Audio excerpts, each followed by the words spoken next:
What's up, guys? Welcome to the Chaos Theory Podcast. I am your co-host, Ivan, aka Kinetic, and of course I got my brother in crime here, Ken, Chaos Villalobos. And man, we have a banger of an episode today. It's good to be back. I think this is going to be our very first 3-hour episode. So I'll let Ken take it away. Welcome back, brother. I'm glad you're able to join us this time. Dude, I am frothing at the mouth right now.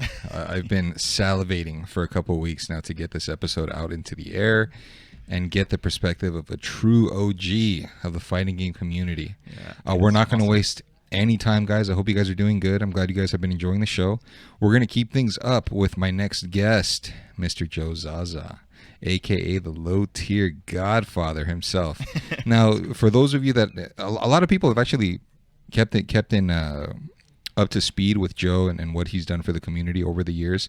If you guys have never heard of Joe Zaza, I mean, you better get ready because he has seen and done it all in the fighting game community. And he's worn all kinds of hats, from player to tournament organizer to host. He's done it all, and he's going to kind of fill us in on what it takes to wear all these hats. And it's not all sunshine and rainbows, folks. It takes a lot of work. It's a thankless job, and we're going to get to hear his side of the story. I'm going to turn it over to Joe. What is happening, man? Thanks for joining us. How you doing, Ken? Ivan, thanks for having me, you guys. Of course, man. It's an honor. It definitely is, brother. The origins for you, Joe, I know that it's going to take a while, so we're gonna jump right into things. Before we get into that, I did want to talk about the current state of Marvel 2, since this is kind of like our primary focus, right, which is Marvel's Capcom 2. Right now, we're pretty much just coasting. Everyone is kind of chipping in and providing their own content for the community, whether it's the podcast, whether it's Twitch, casuals. I mean, we're all just kind of in limbo right now. There's nothing really going on, tournaments, money matches. It's all just kind of on cruise control for now. Yeah. As far as what's ahead, I know that the Philippines is the talk of the town right now. A lot of people are gearing up for that. I'm not sure who's confirmed, but it is going to be interesting to see our best take on the Philippines' best. So that's something to look forward to. Really exciting, yeah. Definitely. So, Joe, we're going to get into it, man. I don't want to waste any time because I am fiending to hear about your knowledge, okay? Tell us how you got started in the fighting game community. Okay. Well, I hate to go all the way back. I was born in 1980. I'm an Air Force brat. Hey. My father was in the Air Force. Raised in Washington, D.C. Until he got stationed in El Salvador in Central America in the late 80s, which was war. The Cold War was ending, and the insurgency, which is now a political party out in El Salvador, the insurgency made its last stand once Soviet funding dried up, and we were right in the middle of that, my family. And when he was done with that assignment, he got his pick of reassignment in the United States. Right. And we wanted to go back to the East Coast. We were going to go to New Jersey, but as fate so had it, we ended up in Southern California. Wow. Instead. And he got stationed at March Air Force Base. It was an active duty base. Air Force means active duty. Now it's ARB, Air Reserve Base, because it changed over in the mid-90s when it officially closed. So I was there in Moreno Valley. And Moreno Valley was an arcade town, man. Like in the early 90s. Oh, wow. There was an arcade on practically every corner. And sick. I didn't see Street Fighter 2. I wasn't around for Street Fighter 1. You know, I was in El Salvador around that time. But my brother and I had been into video games, my brother Rick, because at most Air Force bases, or I imagine military installations, there's always like an ice cream shop or something. Yeah. By the base exchange, and they always have video games. In Andrews Air Force Base in D.C., we saw, I think, Indiana Jones and the Temple of Doom. That was like one of the first arcade cabs that I ever saw in the mid-'80s. And I saw Karate Champ in a little donut shop right outside the Andrews Gate in Morningside. And is that the game that Frank Dukes plays in Bloodsport? Yeah, I think so. Yeah, yeah. Where it's double. There are no buttons. It's just two guys. Yeah, one guy in a red gi and then one guy in a white gi. So and it's basically the controls are two joysticks, right? Yeah. The controls were always interesting in the '80s arcade games, but I remember those were like proto Ryu and Ken, white gi and red gi. And I didn't see Street Fighter 1. I saw Street Fighter 2 after we came to California. We went to Santa Monica Pier because my dad grew up in Santa Monica. Wow. And that's the first time I ever saw Street Fighter 2. My brother and I had been into beat-em-ups like Double Dragon and Final Fight. Final Fight for sure. Final Fight, yeah. And then finally the cab for Street Fighter 2 came to the Dryer's Ice Cream Shop outside of the March Base Exchange, and that's when we started playing it. But we played it everywhere in Movell, everywhere. That's my brother and I were walking around, literally walking. And there was always an arcade within walking distance back then. Now, if I'm not mistaken, you and Rick were really close in age. Was he older? He's Vaya's age. He's born in 78. Okay. Just 2 years older than me. I see. So you guys were, I mean, the perfect training partner. Oh yeah. Both of you guys had the same Yeah, interests, I was fortunate to grow up with a sparring buddy. Yeah. Exactly. That's so cool. Yeah. So when did you start getting the feel for the competitive side of it? So around 98. So we're fast forwarding because I got to SoCal in 91. Okay. And we just kind of fucked with the game. We didn't really play it competitively. We did against each other, but big fish in a small pond, Yeah. So we really didn't start competing with other guys until we moved to Riverside for a little bit, and then we came back to Movell, northern Movell. Movell's bigger than people think. Yeah, and it's got its bad neighborhoods, it's got its good neighborhoods, but we were in northern Movell, which was a nicer neighborhood, and we walked to a Brunswick bowling alley down the street, and that's when I started meeting the guys that would become Team Rico, Team Riverside County, and they weren't fucking around. They were trying to whoop our asses, and we didn't have that much money. Like my mom, in Spanish we say codo, like she was cheap. Yeah. She wouldn't give us any money, so we had to literally find change in the couch or in the car and scrounge whatever we could get to make 25 cents. And when we'd get our ass whooped, our day ended. So we had to really face that and get better. Yeah, I remember those days. You had to make every quarter count, right? Yeah. Oh, dude. Yeah. No one wants to wait another Yeah. For that. No, you don't want to wait a whole another rotation. Exactly. So this is 98, you said, right? So you're already 18. Yeah, you're already 18. You're out of high school, and there's got to be a point where you went from the local arcades to big time right. scene. So there was a genesis there. My brother was laying the seeds for that because this is my opinion. All right. Okay. If you were using the internet back in the 90s, you were kind of an egghead because not everybody knew how to fuck with computers.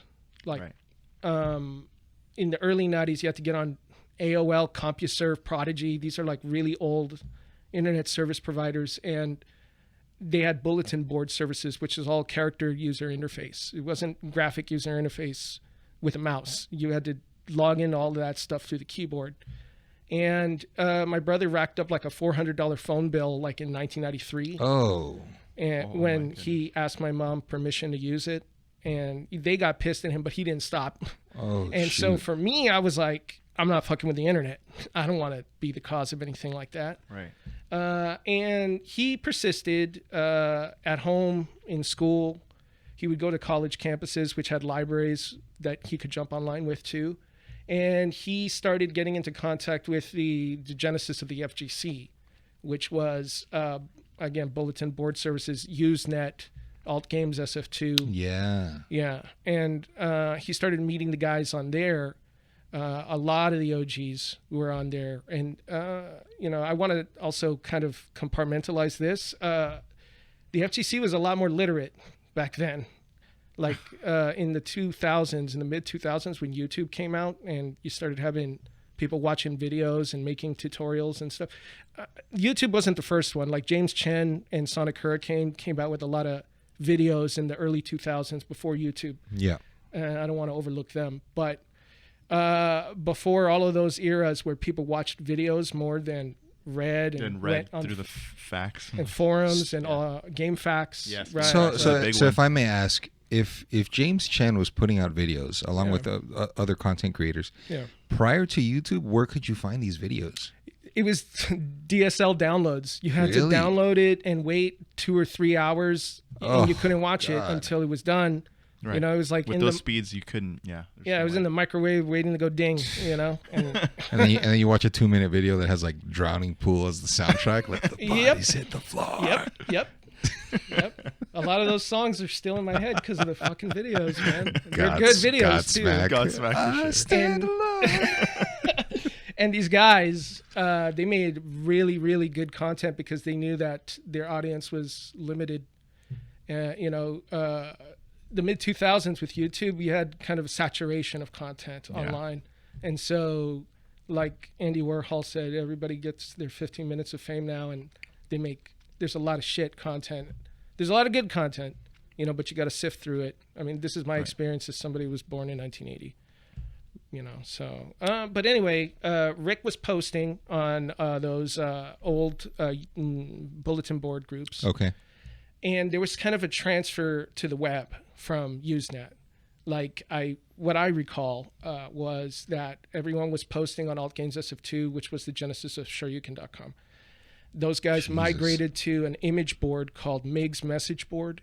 And you could also find Migs, them. Bro. Yeah, and you could also find them on MIRC, Internet Relay Chat. There was a hashtag Capcom channel that we'd all post on, chat on. Jesus Christ! And so back then, this was all word of mouth, right? Yeah. You couldn't just find this on your own. You had to know somebody who said, "Hey, you had to be put on. let me write down this Mortal Kombat fatality for you," and then you can can try it out yourself. Passing notes in class and shit like that. No, but you had magazines that these guys actually showed up on. Okay. And that was like the big time for them. You know, like Pac-Man Arcade, where Watts is from, had its own photo shoots for the winners of their tournaments, and it was hard to get put on back then. It was really hard, but my brother did, because my brother was sharp. He had a way of being really succinct whenever he wrote online. Like, I would write paragraphs, like, to try and explain something from every point of view, because I didn't want the recipient of the message to feel stupid. That was always my thing. Nice. Oh, that's cool. Yeah. But my brother, he would always look at me and be like, yeah, what you're saying is right, but you could say it a lot quicker, like you're a dumbass. Like, that was Das Rick. And all the core FGC people loved Rick. They would sick Rick on people like a dog, like sick on Das Rick. Because whenever somebody was wrong, nobody knew how to shut him down as quickly as he did. And he was just sheerly logical. Rick is the reason a lot of people compliment me for being an intelligent guy. Rick is the reason I'm intelligent. Like, Rick taught himself how to read at 2, freaked out my parents. Oh, wow. Then he taught me how to read at 3, which I always felt like a failure. Unbelievable. But then, you contrast that to other people, and it's like, you learn to read at 3, and I'm like, well. But he taught himself how to read at 2, though. He did. By himself. So. By the time my sister came, my sister Hedia, she was born in 1989. My parents didn't have any experience teaching their kids how to read. So she didn't learn how to read until she was like 6 or 7, like properly, Wow. So Rick was a damn genius. He was also doing computer programming in the 80s. I was going to ask you this. Did he go into CS basically? Yeah. He used to work with the TI 99.4A BASIC and Commodore 64. Oh my God. So he was an egghead. He used the internet. He was exchanging at a good, substantial rate with people. Again, really logical, really smart, and would brutally shut down people online. The core FGC loved him for that. Yeah. So he was kind of their darling. And he joined the FGC, in my mind, real early, like maybe 95. He was posting 95, 96, 97 before I actually started getting wind that this had a offline component to it, and as long as it was offline and not online, I was like, I'm in, because I had this prejudice against being a nerd. Wow. I got to admit that, but when it started manifesting, I started showing up to places and seeing people and putting faces to names that I saw online, I started getting interested. I see. Yeah. There's a lot of fighting games that you were exposed to back when you were coming up. Mm-hmm. X Number Street Fighter, the alphas, right? Yeah. Street Fighter 2. I want to say Turbo also. Shoot. I was telling you this last week when we were doing the bullet points. Yeah. I hated alphas because nowadays a lot of people from my day hate patching because they I think we feel the same way about that though too. We do. Okay, Yeah, good, we do. Yeah. good. We don't like that. I mean, Well, that's an old school like. Yeah, design, well, but there are a lot of modern players today who play 4 and 5, and they get patched or they got patched on a regular basis, and they throw themselves into that mix. They deal with the shit. Yeah. You know, and me, I'm like, I don't want to deal with none of that, right? But a good friend of mine in Supercuts mentioned that you guys had patches too. It's called Champion Edition, Hyper Fighting, Super, and I was like, true. Like the characters changed from iteration of Street Fighter 2 to iteration, and you had to get used to that. And to be honest, I got tired of that shit. Like I wanted Street Fighter 3. When Champion Edition came out, I said, okay, the next one's going to be 3, Hyper Fighting. Okay, the next one's going to be 3, Super, with the new challengers. The next one's going to be Super Turbo. I was like, get the fuck out of here, Capcom. Like, yeah, that's random question, because I know you were around back then. What was the story behind Rainbow Edition before Hyper Fighting came out? Right. The story was that it was essentially a counterfeit machine. Yeah. It was because there was actually a World Warrior, the Street Fighter 2 before Champion Edition, right? Rainbow Edition. Oh, really? Yeah, and I think the idea behind that was more than to play the bosses, was that you could have mirror matches, because in World Warrior you couldn't have a mirror match. Right. And so I saw World Warrior hacks on the street, and I was like, oh, Ryu versus Ryu, and they didn't even have alternate colors, so it got confusing. Oh, that's Yeah. And then Champion Edition came out. You can play the bosses, and I guess whoever was hacking the World Warriors, the original World Warrior hacks, was saying, okay, well, why don't we just change the programming of all the moves and this and that? And so they came out with that. Then Capcom, because Capcom Coin Op of America at the time was pulling a lot of money from putting these cabs in venues, they were trying to shut it down, but eventually, like celebrities and memes, they eventually embraced it. Because I don't know if you guys remember when memes came out. Like one of the first memes I remember was what was it? Exhibit. Yo, you did this, so we did this with this. That's the Mad Lib of the meme, and he hated it. He was trying to get them pulled down off the internet, and eventually he embraced it. I see. And celebrities now lend their likeness to it. Like they're like, what can you do? It's the internet. I guess like when you say that Capcom tried to shut it down, it's just I'm trying to wrap my head around the concept of multiple like laundromats and video stores. They all somehow obtained this counterfeit cabinet. Like where did they? Well, I don't even know who was putting it out. Yeah, I really don't. That's the mystery, but whoever it was, he was making buku money. Yeah, he was. So I guess that's the $1 million question, because eventually they were all pulled, and then Hyper Fighting was introduced, and then now we're. Well, we're back to I normal. think that was Capcom's strategy. I think they eventually said, if you can't beat them, join them. Let's put out our own version of that and give Chun-Li a fireball. And Hyper Fighting was born. Also, they increased the speed to try and make it a little faster. Yeah, give it a little sauce or something. So for those of you listening, Rainbow Edition, like we mentioned, was a counterfeit game. They programmed it to where every character was broken. You could throw fireballs in the air. It was Some almost of them like an Omega mode that you see from Street Fighter 4. Yeah, Sort of like that. The fireballs would home into you. The Shoryuken for the Shotos, it would go horizontal across the screen and low. And it was invincible. So it was like, also, I think Zangief could SPD from the air. From anywhere on screen. The charge characters no longer had to hold back to Right. charge. You could just do back, forward, Sonic Boom over and over. You could have multiple projectiles on the screen at one time. It was just nuts. Yeah, that was how you won. You had to pick a projectile character, use the light punch projectiles, and just flood the screen. Just chain them together. Yeah. Unbelievable. Yeah.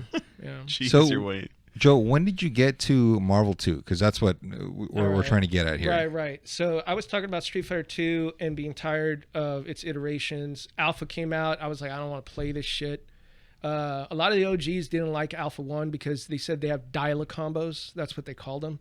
Like they would just like Mortal Kombat 3. It was chains. Wow. Yeah, it was literally they put Magic Series. In Alpha 1, you said, right? Alpha 1. Yeah, and that's I true. Think Darkstalkers might have come out before Alpha 1, and with Darkstalkers was unique as hell. It was like it changed my life when I saw that. I was like, this is something away from Street Fighter. So I like Darkstalkers, but when they took Darkstalkers concepts, the engine concepts, and put them in Alpha, they didn't like Alpha 1. Alpha 2 came back with regular chains and the custom combos, which may have broken that game. Yep. And then I saw Children of the Atom. I think that was 94. I think it was 94. I think you're right.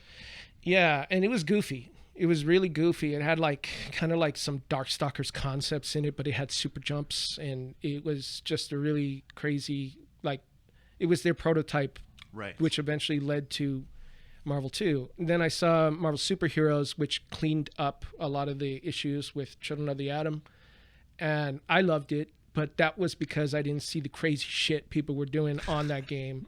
You know, the Infinites. It was a kind of loose and wild game. Marvel Superheroes. Yeah.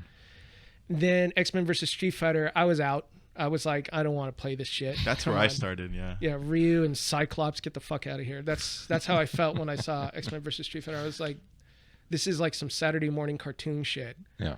The USA Network version of Street Fighter. Remember the animated series? USA Network Street Fighter. Those aren't your moves. They're stolen. Yeah, and the fact that they tried to actually put some storylines in people's endings and characters' endings and stuff, I was like, yo, I'm out. I'm still waiting for 3 by that time. 3 dropped. Nobody liked it. New generation. There might be some OGs out there, but I liked it, man. I had people in the arcade playing that shit all the time. You know, like that might actually be out there, but I hated it. And then Second Impact. Second Impact is the next I one. didn't see it. I didn't see it anywhere. I fast forwarded to Third Strike. This era, I keep saying this, and I might be wrong. There's some people who say that I'm right, but I might be wrong. I saw Third Strike in 98, and I know officially the game came out in 99. But Brunswick Bowling Alley, when we moved back to Moreno Valley, had a Third Strike machine really early. And when I saw it, I was like, this is it. Like, this is clean. Like, all the problems they had with New Generation. And I had seen at least one Second Impact, but I never saw a scene around a cab, you know? But I saw that they had cleaned up things between New Generation, Second Impact. And then I saw Third Strike. And I wish like, Sean was still top tier. Well, Street Fighter 3 still had... So they had the same treatment that Street Fighter 2 had. With World Warrior, Champion Edition, and Hyper Fighting. This game had 3 different iterations. Right. Not to mention, as we talked about, Street Fighter Third Strike had different versions. Yep. Like version A, version B. Some things didn't work in the... And you didn't know which version you were playing until you actually tried that character-specific The move. one that most people play now was the one that was in the widest circulation. It was actually hard to find one of the, I guess, version B cabs. But you're right. And around 98, Marvel 1 came out. I saw Marvel Superheroes vs. Street Fighter one time. I went to some random arcade in San Diego. I saw it. And I was like, oh, this is X-Men vs. Street Fighter, but Spider-Man, I like Spider-Man more. So I was like, I'll fuck with that one, but I never saw it anywhere else. Yeah. So when we got to Brunswick in 98, I saw probably, I'm going to go ahead and qualify this late 98. There was probably an early cab sitting there of Third Strike. I saw a beta of Alpha 3 and Marvel 1 was there. So that's when I started playing competitively Marvel 1 with the, like I said, the guys who were going to be in Team Rico and a few guys that disappeared after that venue. We stopped going to Brunswick. But there was always a big crowd around Marvel 1. Marvel 2 obviously dropped in 2000. So somewhere between 98 and 2000. Yeah. So even before you get to that, Joe, what was your opinion on the changes that Marvel 2 had made relative to Marvel 1? Because I know a lot of, like, obviously diehard people, including even Maximilian, dude. Like, he preferably likes Marvel 1. Yeah, I'm with him. I'm with him on that. Really? I hated Marvel 2. I hated Marvel 2 when it came out. So the person who convinced me to play Marvel 2, because I boycotted it. Oh, wow. Yeah, I was going to... Okay. again, I started posting on the Usenet message boards in '98. They all treated me like a punk. No. Like I was Dostrick's kid brother who didn't know shit. Yeah. Oh, so they didn't even give you credit. Yeah. And basically. I liked Low Tier. I liked Low Tier back then. So they were like, shut the fuck up. And I was trying to write about it. I wrote voluminously, like volumes.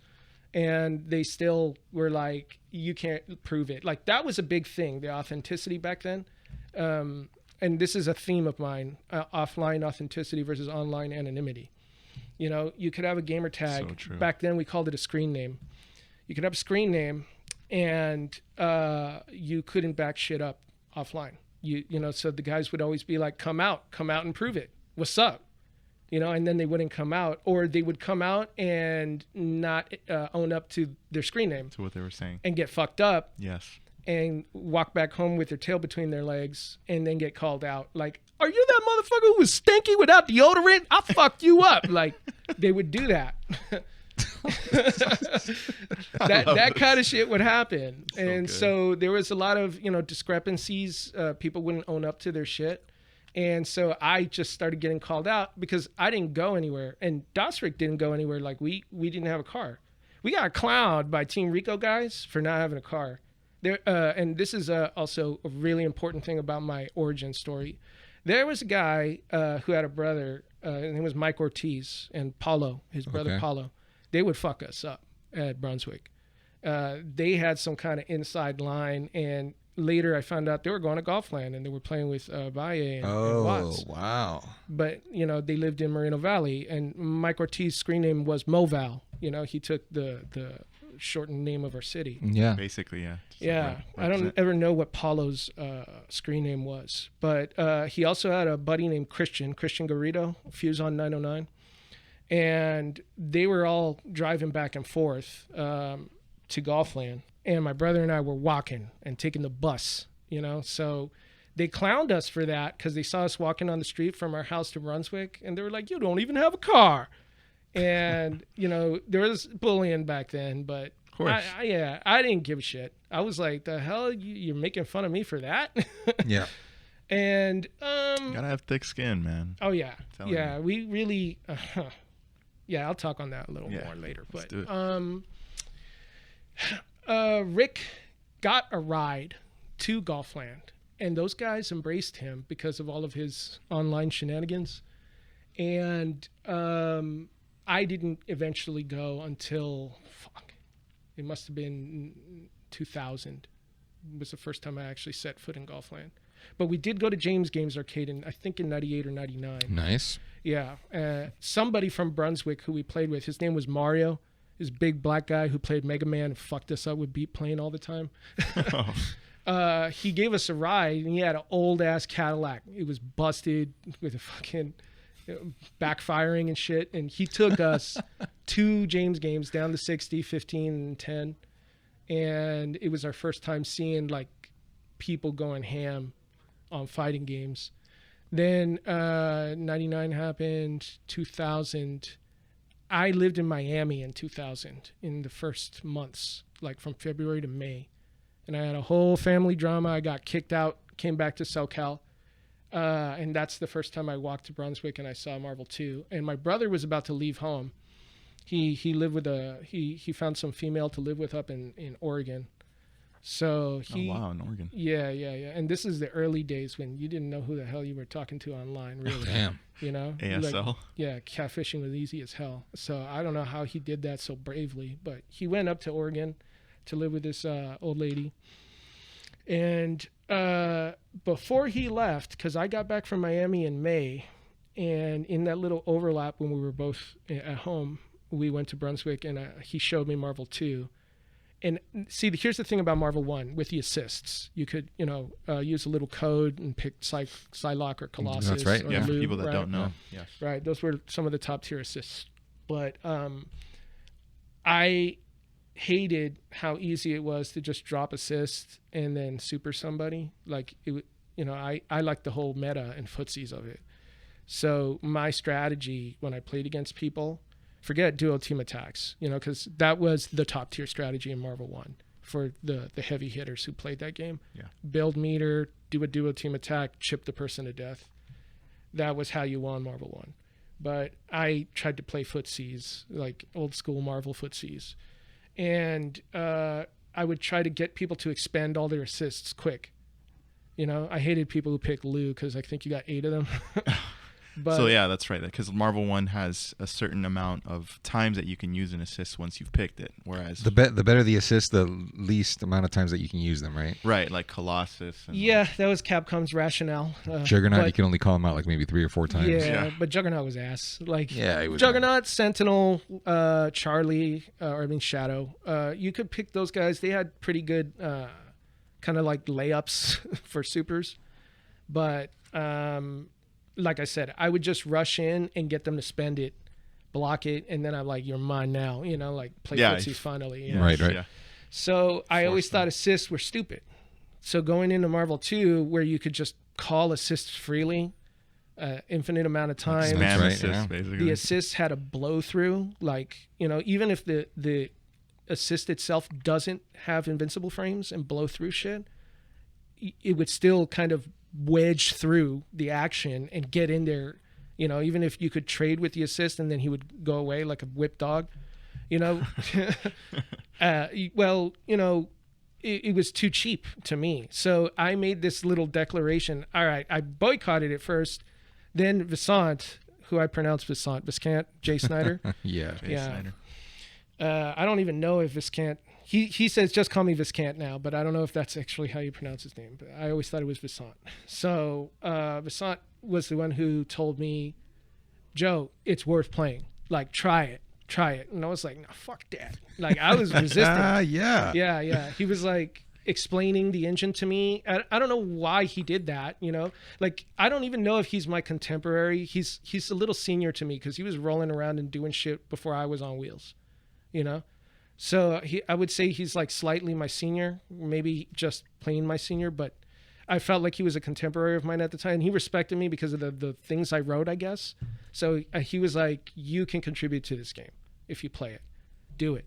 Do you feel like the resistance came from the fact that you had spent so much time on Marvel 1? No, I don't. I was willing to switch games. I mean, shit, I like conventional Street Fighter more than Marvel games, so I knew how to adapt. I didn't like 3D games, so I didn't. No EX Alpha for you, no. No. That's 2.5D, Tekken. Right? But Tekken, Soul Calibur. Oh, okay. I don't like them. I love Tekken, bro.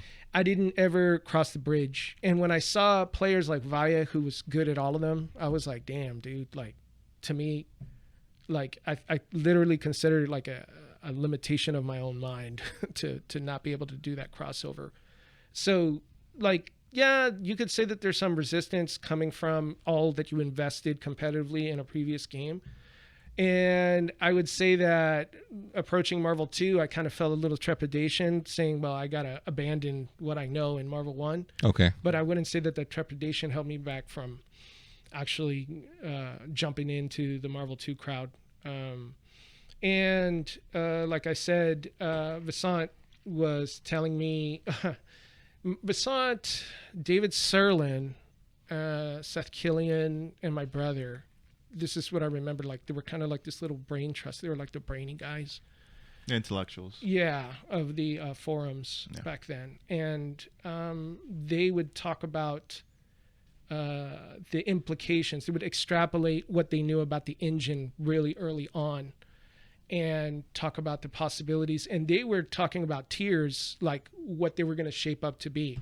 One of the earliest tier discussions I heard from Marvel 2 pissed me off. I was like, oh, shit.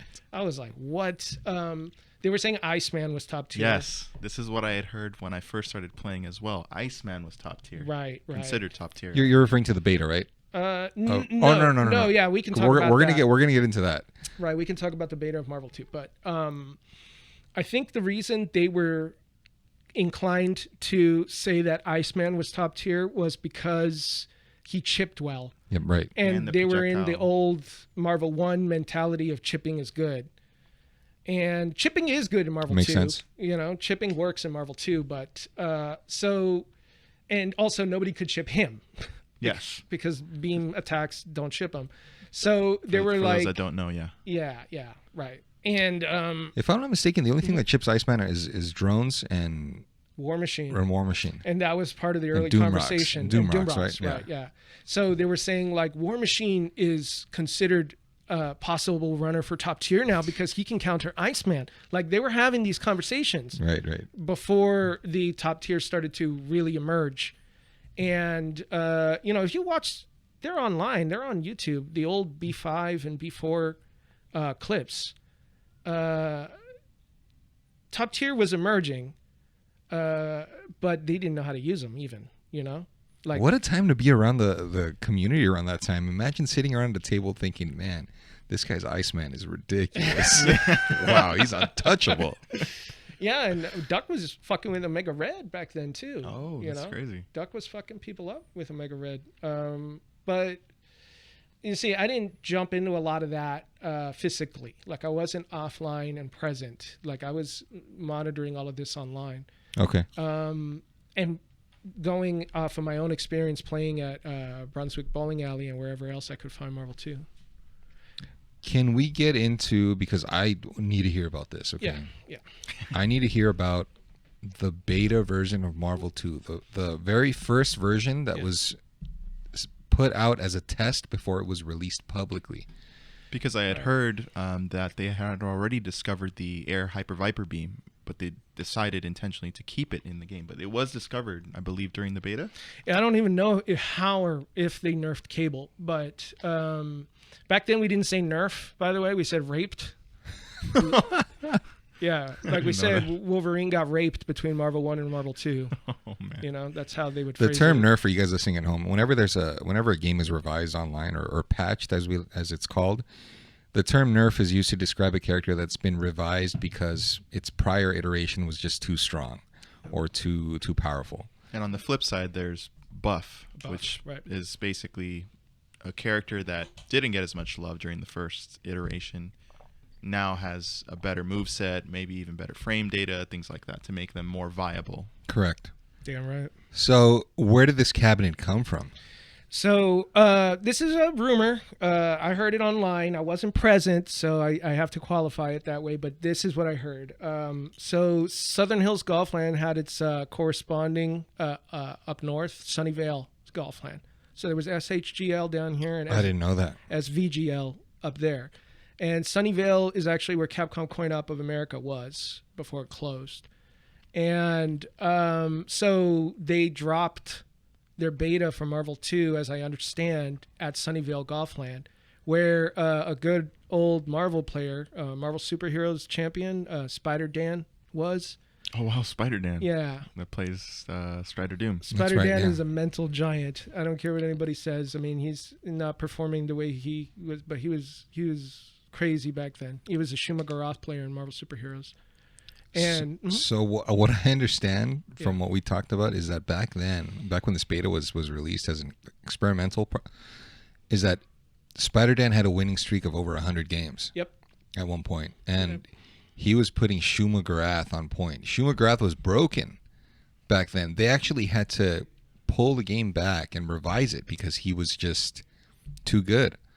Can you talk a little bit about that? Well, So crazy. Chaos Dimension, his super in Marvel Superheroes. Don't tell me it was one bar. Well, in Marvel Superheroes, different characters got different bars, different stock amounts. So I think Spider-Man could do 2 maximum spiders. He could fill up 2 bars. Shuma Garoth could only fill up 1. And when he came out in Marvel Superheroes versus Street Fighter, I don't remember if Chaos Dimension was 1 meter. I think it was 3 in Marvel Superheroes versus Street Fighter. I'm pretty sure it was 3. But I think or heard, Spider-Man can clean my record here, but I think it was only 1 meter when it came out in Marvel 2, and so he was just destroying people with Chaos Dimension, or so I heard. And then in the beta version, it was only 1. Right, meter. now Okay. it's 3 meters in Marvel 2, and they pulled it back, as I understood. They made it 3 meters again, and I don't know if his moveset, like beyond that, was any better than it is now, because his moveset's just... It's pretty crappy. I mean, yeah, call it for what it is. I mean, Marvel Superheroes Shuma was dope, and to see him get progressively nerfed from iteration to iteration really, really disappointed me. I like his Up and Fierce, that little beam thing. You can say that about a lot of characters. Like Thanos used to be really good. Yeah. That's Wolverine without that kind of goes without saying, right? Yeah, Wolverine changed every single damn game. Every single game. But that's how I understood it. And so Marvel 2 could have been a different game, I guess. Dude, that's fascinating because it pulls the question: what else was going on? What other characters might have been? Oh yeah, might have been messed with. To tinker with in that little pullback. I would love to somehow get my hands on. Get our hands on a copy of that and just sit in training mode and try traditional moves and see. I guess Magneto would be the guy to consult with that, right? You know who knows that game's practical source code in and out is Mike Z. Oh yeah, that's him too. Yeah, he might be able to speak on stuff like that. Definitely a guru. Yeah. Yeah. Mm-hmm. So when you started to get your hands wet with Marvel 2, you started. You're known for double Wolverine. Yeah. That's the signature. That's why people know you. It's synonymous with my damn name. Team Zaza, and that name came from. Oh, Team Zaza? No, just Joe Zaza. Joe Zaza, yeah. Oh, okay. So the origin story of my name is pretty funny. My brother and I would play these really early computer games called shareware games. So Epic Mega Games, which is now Epic Games. Yeah, love it. Apogee, id, who made Doom. Yeah, id Software. Yeah. We would download those because they were free. Shareware, the motto was try before you buy. So you could play like the first episode and then it would say buy the second and third I remember episode. that, Yeah. And we loved those games. And so my brother, having had experience in programming, wanted to make his own video game company. So we made this company called Chips Faye. And he was Faye, which was the name of a bird. That was the logo. It was a chocolate chip cookie with a bird on top of it. And I was Chips. So Chips and Faye. And I wanted to change my name from that because that was my screen name doing early online mushes and chats in the early days. But then I wanted to change it to Joe Cool. And then I found out that Snoopy had the name because there was a bunch of Peanuts merchandise and Snoopy with the sunglasses. So I was like, I can't do that. So I had to change the Joe to Joey Cool. And I was like, this name isn't cool. It's not, it just doesn't roll right off the tongue, does it? It doesn't. And in the early 90s, my mom put me on game watching the Godfather movies. She was like, you got to watch all of these movies. Yeah. And the plots are complicated, but I'll explain them to you, son. My dad's actually a really big fan of the Godfather movies. Yeah. And I watched them and they blew me away. Godfather 1, 2, and then 3 had just dropped in 1990. And this was the early 90s. So I was like watching a new movie in my head, and one of the characters who's kind of a MacGuffin, he's like a character that distracts from the main plot in the first act. And he had like this beef with another main character. There was Michael Corleone, the Godfather, and Vincent, who was going to be the next Godfather. And Vincent had this small enemy on the streets named Joey Zaza, and he was played by Joe Mantegna. And that's so cool. Yeah, and Zaza in the movie, I think it's the Italian spelling is Z-A-S-A. Yeah.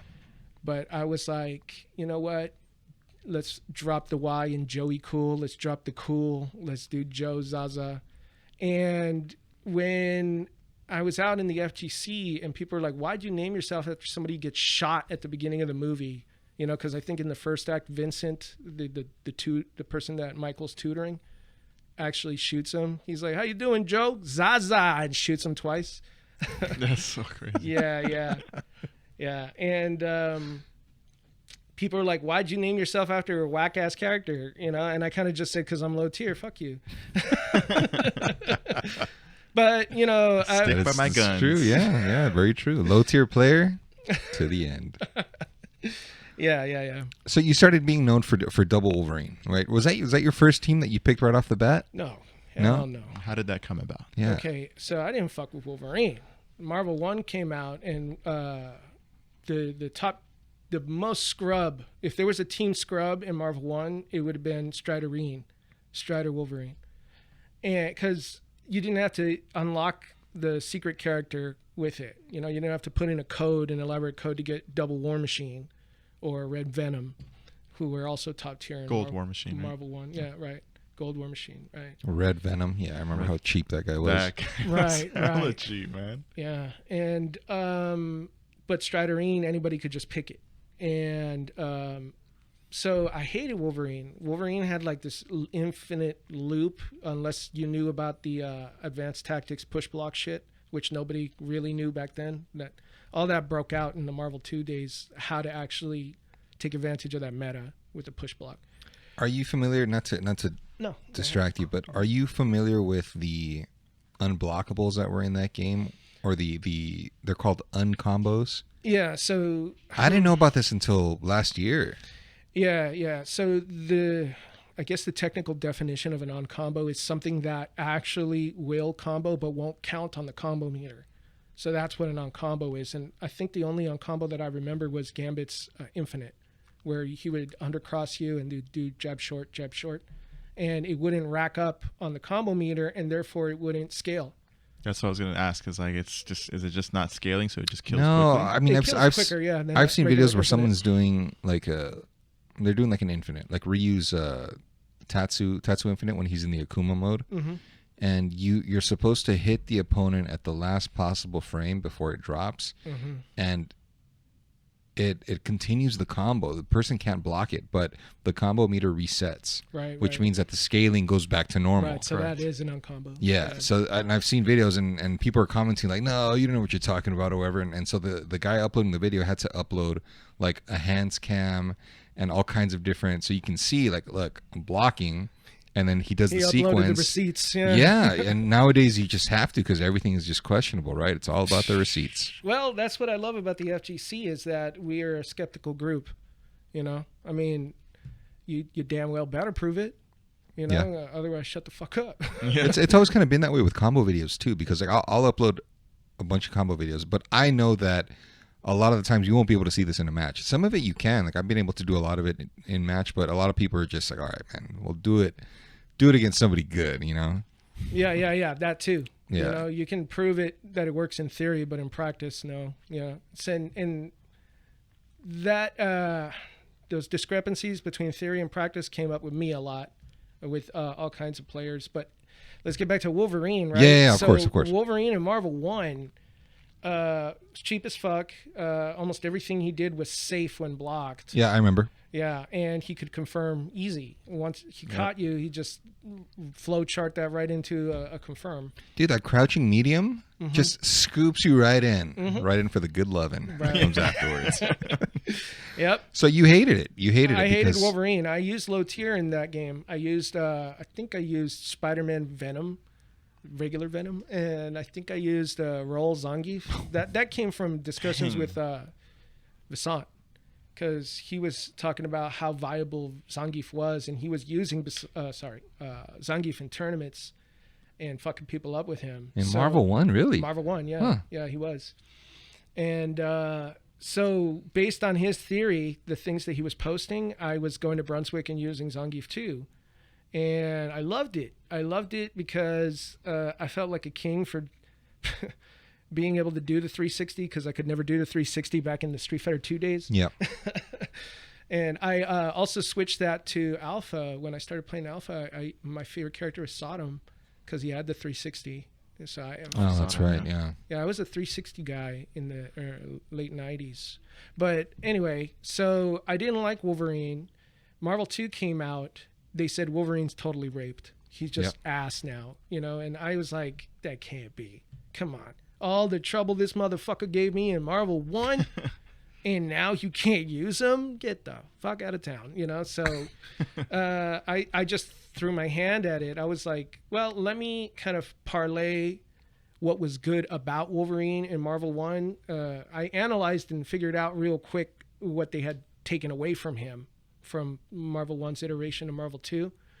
And my first teams were like bullshit. Like, it was like, I didn't do any of the regular Jill teams that everybody does when they start playing Marvel 2. It's like one of my first characters, Jill. Yeah. I didn't, because I knew why people like Jill. I was like, it's because of the damn slide. Come on. It's so low. It's so good, that you could ODG. But I was a firm anti-ODG guy off the ground. So hitting them before they could roll. In Marvel 1, you could control your roll distance by light, medium, or heavy. And there were some things you just couldn't do in Marvel 1 because they'd light roll, pop up behind you real quick, and it was just unsafe. I didn't know that. It was unusable. Like there were, for example, Strider, he had a 4-hit, 45% combo. So I think it was a medium kick, heavy punch, standing kick, roundhouse, and then you would do a DP. Yeah. And so that last the long slash. Yeah, and it was great because it scaled very little because all of those were kind of heavy hits. So it's like a 4 fierce combo almost. Right. And I lost my place. No, you were saying you get old. Yeah. You were saying that you couldn't believe that Wolverine had been nerfed so bad. Yeah, but I was trying to say, so if you dropped that 4-hit Strider combo into a quarter circle forward in the Rainbow Sword instead of the DP, the Rainbow Sword you could jab roll and pop up behind him and fuck him up because he didn't recover by the time you actually popped up. Wow. Same thing with Fatal Claw with Wolverine. If you did the DP super that he has with kicks, right, you could jab roll and fuck him up before he lands. Wow, even if it connected? Yeah, so we called it Fatal Flaw. That's what we called it. So I thought ODGing was for scrubs. So Jill was clearly an ODG character to me. I was like, she's a scrubs character. I didn't want to touch her. So I used like my old Marvel teams. Like I used fucking Captain America, Spider-Man, Venom, teams that didn't make any damn sense compared to, team strategy today. And I started putting Wolverine on the teams later. And I think I used double Wolverine Spider-Man, double Wolverine Gambit. And I was doing okay. I wasn't doing that bad. But before that, Spider-Man with the capture assist, I'm assuming, to somehow get No, I used anti-air. No, anti-air. But okay. I didn't play with assists. That's another thing. I know that Ken wants to hear that. But yeah, so when I started posting about Marvel 2, I went on my tirade about assists being scrubby. And I said, okay, I'll play this game because Vasan asked me to, but I'm not going to use assists. Forget assists. And my brother, Dosrick, he used to lambast everybody for saying stupid stuff. Yeah. So he was like dissociating himself from me. He was like, you're too stupid. That is too stupid. And he would say, yeah, my brother, my stupid brother, which, the core FGC had already decided I was his kid brother and stupid. So it was just going hand in hand with all of that. He said, you got to use assists to play this game. You have to. And so I just insisted no. And a guy reared his ugly head online and he was like, I want to play you. I want to test that theory. And it was Duck. It was Duck Doe. Oh my goodness. A new challenger appears. Yeah. And, in hindsight, it's kind of odd to me that Duck would do that because, why step down from Mount Olympus? He was a god at the game. That's true. To come and find somebody out in Moreno Valley. Right. But he agreed to do it. You know what? Maybe my first encounter with Duck was random. There was a guy in Team Rico in the early days named Hans. And he would go to Golfland 2 and come back with Golfland tech to Riverside and Moreno Valley and fuck us up at the arcade with whatever Golfland tech he was aping. And that's great. Yeah, monkey see, monkey do. And he was playing me and fucking me up with Magneto. He was doing Hypergraph Tempest combos, and we didn't know about the shakeout yet. We didn't know how to mash out a Tempest. No. Yeah, so for those that don't know, in Marvel 2, when you do when Magneto does basically its magic series, and then he has to do a hypergraph to go into Tempest to be able to combo his super, you are able to, if you do it effectively, you're able to essentially mash out and Tempest will not land on you. So Yeah. That's very... You get released by the hypergrav. Correct. And then you fly out, and you're actually in recovery frames where you can block once you escape those recovery frames, right? Very vital in high-level play. So. Yeah. And the Hawaiians mastered it. You ever heard about that?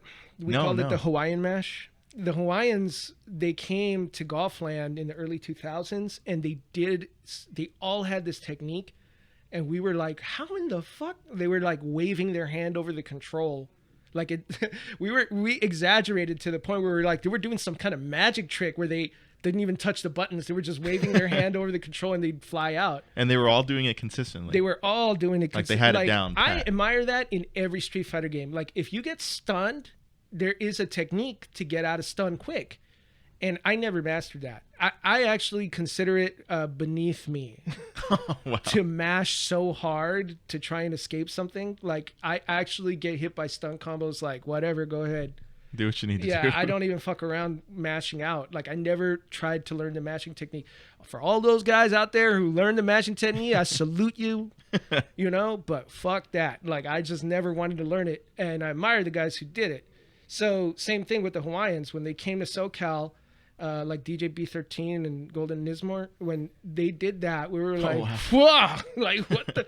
So we all would go home to Riverside, and we'd be like, hey, look, man, I'm going to Hawaiian mash out of this. Hawaiian mash out of Tempest, right? That's so cool, man. So this guy, Hans, he was getting me in these loops. With Magneto. Yeah, Hypergraph Tempest loops. Yep. Beating my ass. And then in walks Duck. This is a Moreno Valley Mall Timeout. And that's the arcade that we were playing in. In walks Duck. I don't know who Duck is. I didn't care. And Hans was like beside himself. He was like, oh my God, it's you. Like he's losing it. Yeah. He was like rolling the red carpet out. Yep. And I was like, what the fuck? Like, who is this guy? I didn't care. Yeah. And so Duck picked one of his fun teams back then. I think he picked, was it BB Hood, Juggernaut, and Hulk. And if you did the Team Super... Team Hyper combo. Yeah, exactly. Basically a KO or like a 100% on a character. Yeah. If you call an assist wrong or whatever. Exactly. Or even a confirm on a point character. You'll just kill them completely. Right. Yeah. If you did not cover your negative attack with a point character, you're fucked. Right. Yep. And I fought him the first time, and I did my, old Marvel footsies thing where, every time I dashed in for an attack, I was safe. Yeah. And I beat him. I beat him the first time I played him. And my win record against Duck is terrible. It's terrible. From that moment on, I don't think I beat Duck but like a handful of times, literally. But that sounds about right. Yeah.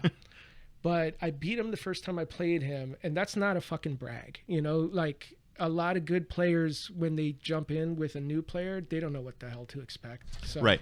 They're still kind of downloading you and seeing what kind of stuff that you want to do. Yeah, and Duck, he'd kind of like stood back, and he was like, okay, like after I won.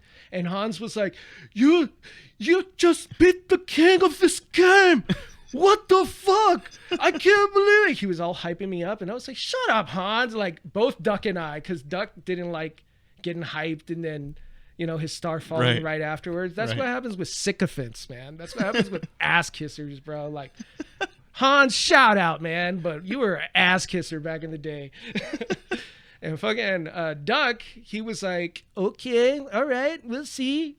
And yeah, he downloaded me after that. Like I was doing things that I didn't even know were negative.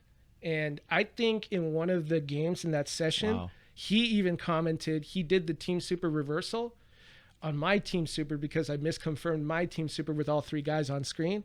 He reversed and he interrupted as it's happened. Wow. Not interrupted. He just punished. Okay, he just straight flat punished. Okay. Straight flat punished my Team Super, all three characters on screen, killed all three instantly. Oh, and he'd never seen it before. I guess Duck is what I call a PhD moment when you're playing Street Fighter, and you've been playing Street Fighter for so long that it's hard for you to see something you never saw before. Right. So I think Duck had a PhD moment where he's like, oh, they all died at the same time. That was cool. And he was fucking me up. Same team, he never switched from that team. Oh, I was going to ask. Maybe if you switched after that first match. Yeah, I think I ran out of money. I think it might have been like I had $2, so I only got like 8 games with him. Yeah. And I ran out of money. And he I guess, Duck back then is a lot different than Duck today. Back then, he was making a name for himself, rising up as the king of Marvel 2. And, like I said, he was hunting for anybody who was going to play the game and made any kind of declaration or announcement. So he was definitely on the prowl for he was on the prowl. Looking for anyone that he could. Yeah, anyone who was willing to play competitively with him. I think. I respect can't that speak. a lot. Yeah, I can't speak to what his actual motives were, but as I understood it, because his home base, wherever he lived around the time, he kind of said different things at different times. This is the early days of the internet. You didn't want to disclose too much about yourself. Right. So I had heard he lived in San Bernardino. I heard he lived in Rialto. I heard he lived in Riverside. He was around my area. So in retrospect, I realized didn't take him that much to come out and find me. But the first time we played, I think it was a random encounter. Then he went online and my brother said, Joe played Duck at Moreno Valley Mall. And Duck was online. So Duck was like, I remember him. Yeah. And he was like real respectful to me in spite of me losing almost every game. That's awesome. And he had heard about my no assist thing.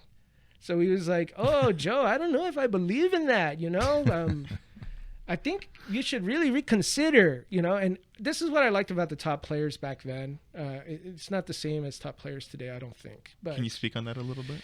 Yeah, I think... like the differences in that? Yeah, I think since the 09er era and broadcasting became more important and player profiles became more important, being a high-profile player in the mediaverse, whether you're on ESPN or on online. There's kind of like this insulated cushion now where, you don't, how dare you step up to my level kind of thing. Like, don't even try to fuck with me now. Like, I'm not even going to give you a game kind of thing. And they can afford to do that because the industry in the 2010s backed up the FGC. Yeah. They actually gave some support and undergirded the FGC. So, top players don't share tech, I don't think. You guys are an exception. We do. I mean, just speaking for myself, yesterday I had a session at General Thrillis, and Magnetro was in attendance, and him and I spent 2 hours off stream on a different setup just messing around with the engine. You're talking on a stream, right? Yeah. And it was surprising because there were some things that, I mean, he's a god. He's a combo video god, right? Yeah. But there were some things that I actually helped him with, and I said, you know what, try it this way. Yeah. And he saw that it was actually the easier route to go, and that was a feeling of fulfillment for myself because I had always looked to him. Right. Hey, you know what? I have an idea. I have a concept. What do you think? Do you think it could work? Yeah. This is why I come to the stream. I don't give interviews. I don't really like the media sphere of the FGC too much for the reasons that I think there's kind of a community industry complex where, back in the day, the community and the industry were very separate entities. Like, the Venn diagrams with the circles? Yeah. Right. There was a gap, right? And little by little, they've been overlapping and eventually eclipsing where, you don't get too many independent thinkers and independent players. I can't believe sometime in the 2010s when I heard that they called our era the era of self-sponsored pro player. I was like, what the hell kind of retro term? Like we were just fucking players, man. Right. We just went out. So then it started to dawn on me that, when players are in their adolescence and their 20s, they're going through, sorry to get academic, but this developmental stage called identity versus role confusion, where eventually you exit and you move into the next adulthood stage of development. This is Eric Erickson, by the way. I wanted to always delve into this, but yeah. Yeah. It's very interesting that you bring it up. The next stage is called intimacy versus isolation. So every stage of development gives a virtue if you negotiate that crisis successfully. So the crisis of identity versus role confusion, nobody's going to go through that stage of development saying, I always knew who I was. You know, like, no, you can't really. You literally balancing between the two. That explains a lot of, like, for me personally, like during that like early 20s, that what you're speaking of like that whole identity crisis and then versus We've role. got a lot of card-carrying FGC players who kind of like tourists. They kind of come into the FGC, they fuck with it, they realize they're not good with it, and then they go to something else. That's role confusion. Or in high school days when, you know, you can't decide if you're a skater, if you're goth, or you're something else, that you're going through role confusion. You don't have an established identity just yet. Some people are born with the advantage of knowing exactly who they are. Yes, I've always noticed that. There have been some people that just seem to innately just know what their role is, and they already have, like, for example, like a set path or some sort of road that they can already navigate, whereas other people are like, and set boundaries too. Correct. Because you could know who you are and not know how to set boundaries, and then conciliate to other people's demands of you, and you're experiencing role confusion also. Correct. But there are some people who know who the hell they are, they set boundaries, and they're the same person forever. I can't say that I was like that, you know? Same here. Yeah. So going through role confusion, but eventually arriving at, I know who I am, you acquire the virtue of fidelity. And that goes with the old adage, you can't love somebody else until you learn to love yourself, because the next stage is intimacy versus isolation. So you'll be stunted if you exit that stage confused about who you are. You won't have fidelity. And then you'll go into intimacy versus isolation, and you're going to be struggling, and you may end up isolated. You know, that doesn't mean that everybody who goes through that second stage, which is like your late 20s and early 30s, necessarily who, you know, I divorced, so I'm technically isolated. But there's a virtue gain from that crisis as well. Every crisis that you go through in these stages of development have a virtue gained. So the virtue gained from intimacy versus isolation is love. So that's super cool, man. Yeah, if I'm isolated, but I think I do know how to love, even though I'm divorced, you know, so maybe I don't. Maybe I'm a cold ass motherfucker, but how does that transfer over to the FGC then? So that's the demographic, and I call it demographic instead of market.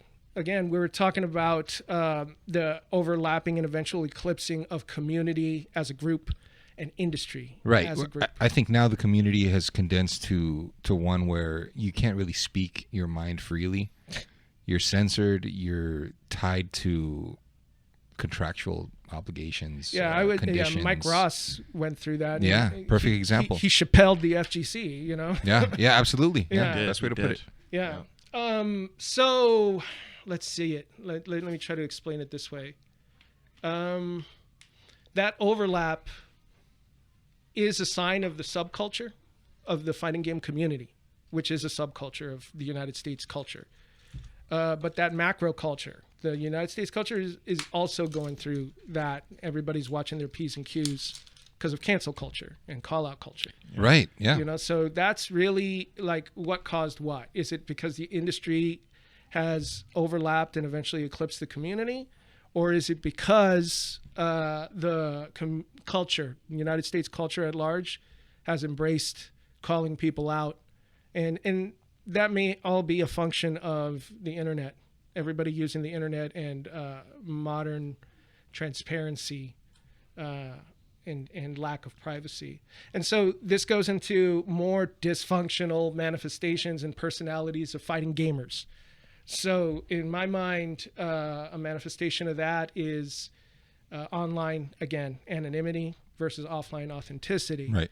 So what happens is, as they're going through identity versus role confusion, they're going through the pressure of exposing things or exposing themselves, almost to the point where it's voyeuristic, exhibitionist. Like people are disclosing too much about themselves out into the public sphere because they need some drama to shake up some attention towards themselves. You know? As you say these things, did you personally see this happen with anyone in the Marvel 2 community early on? Where you felt like they were going through this role confusion, trying to discover who they were? Yeah, definitely. Like, if you want me to name names. Anybody they can speak on? Because I know there's one name that kind of comes to mind. I feel like what you just described kind of applies to Dark Prince. Oh, yeah. Justin Jordan? Yeah. So, definitely. I knew Justin when I was in my primitive mind competing with Evolution tournaments. I didn't really know the powerhouse that Evolution was going to become, but I knew about Battle by the Bay series. And, I had a kind of... No, go ahead. I kind of had a vague awareness of the Cannon Brothers and Wiz running all of that stuff. But I was competing with them because Wiz was kind of a monster online. And I don't mean like the crack porn monster incident thing. Yeah. He's kind of strange offline too. Shout outs to Wiz though. But what a weirdo. Hey, I hope he's doing good. Yeah, exactly. So Wiz got his name from people who were sysops back then, when they were kind of draconian in their op privileges. Yeah. And would censor people. They were also called wizards in some of the spaces that they actually were ops in. But wizard kind of became synonymous with somebody who did it and was oppressive. So he embraced the name, or as far as I know. Maybe I'm wrong, Get Joey Cuellar up here and have him, set the record straight. But so he embraced being a ruthless iron fist in the FGC. And I think, this is my sense of it all, the Cannon Brothers needed that. They needed like an enforcer who could set online boundaries effectively so that they could somehow parlay the online group into their offline venues for these tournaments. And they were successful at that as a group, Cannons and Cuellar. And I didn't like the way Cuellar did that and the way that the Cannon Brothers would look the other way. So I decided to have my own tournament, the Team Rico Throwdown. We called them the TRTs. So we had, the first one was just Team Rico Throwdown. What year does this fall under? Shit, man. This must have been 2001. 2001. Yeah. So you're already throwing and organizing your own events. Yeah, and that's because I had experience interacting online. Yeah. So I knew how the offline activity corresponded to the online activity and the actual intersections, like when it was authentic versus the discrepancies when people were just talking shit. So yeah, I didn't like the drama. I wanted to be one of the authentic guys too. So I made sure that my tournament was like an authentic thing. Drama free, no animosity, just keep it clean. Yeah, and competitive too. Right. Yeah, I never liked being accused of being a toy group. Team Rico and now Supercuts. Well, Supercuts is over, but yeah, I didn't like having the people in the groups that I organized being accused of not playing good enough. So I always trained them hard. Or I was kind of a bully. I was kind of a bully to my group. Yeah. That's just the competitive nature when you're passionate about it. This isn't just a hobby. It's a craft that you want to better yourself in. Fucking A. A lot of people don't understand that. They think that it's just, oh, dude, you're into it way too much. You're kind of obsessed. But they just don't understand that this is a passion that we have. So how did that first event go then? Because we were talking about Dark Prince. Yeah, right. We're going to get to him. Okay. TRT 1 was just Rico guys. Just Rico guys. One of the guys, I think it was Donovan or Joe Ha. They had their, like in a little apartment near where the eventual venue for the rest of the TRTs was going to be. And we played like at their pool gazebo. And that was TRT 1. But then TRT 2, I made sure that we had Bannockburn, which is over there at UCR. And it was big, like what you would consider now a proper venue for a tournament. And I advertised it both online and offline. I passed out printed color flyers at all the arcades in Riverside, San Bernardino, and Moreno Valley. And so the attendance was like half locals and half FGC guys, killers. You know, they showed up, they took it. I don't remember who won TRT2, but TRT2 was my favorite tournament because I got the local and the star people. And then, that's cool. Yeah. And TRT3, the locals had gotten their ass whipped so bad that they were a very small percentage at TRT3. That actually showed up again for TRT3? Right. Wow. They didn't show up for most, but we had the same amount of attendance. So we had more SRK players coming to TRT3. Anyway, Dark Prince came to TRT2. I passed out the flyer to an old arcade off of Highland and E in San Bernardino called Gladys Games. And Gladys Games is where I found most of the IE guys that I know today. Wow. Yeah. And Duck included. Like, I found Duck at Moreno Valley Mall. That was a random encounter. But then he wanted to play me at Gladys Games. He said, come. I'll play you, and I'll prove to you that this no assist shit is bullshit, right? And he did, but I met a whole bunch of other guys there, and I saw him. I saw Duck Jr. I also saw him a couple of times at Golfland, but again, this is like in hindsight. I never talked to him, you know? And when he came to TRT2, his folks are a lot older than he is. So I thought they were his grandparents when they rolled up. They rolled up and say, is this where the Street Fighter tournament is? And I was like, yes, sir. You know? And he goes, oh, good. My son Justin's coming. And then they got in the car. I swear to you, they got in the car, they rolled up, and then a second car came, and then the kid came out. So it felt like, to me, like, damn, who's this kid? Yeah. Right. And he came out, and, you know, Justin, he got that Chucky smile. He was happy. He was like, he was born in 88, and this must have been 01. So you guys did it. He's 13, yeah, 14. Yeah. And he came out, and he had a fight stick, and he was happy as hell. And he was a kid. So I was like, hey, man, what's going on? And I took him by the shoulder. I let him in there. I told him, you know where to find this? You know where to find that? Let me put your name on the bracket. If your stick shorts, because we had the Dreamcast shorting problem back then too, we're going to put in a defective stick pile. I explained to him, I was an organizer, you know? Yeah. And I took care of him, you know? So he always remembers me that way. And I always remember him as a kid. So he's endeared, like, yeah, I'm endeared to Dark Prince. Right. In spite of all of the things that he did later on, you know? So you talk about role confusion, right?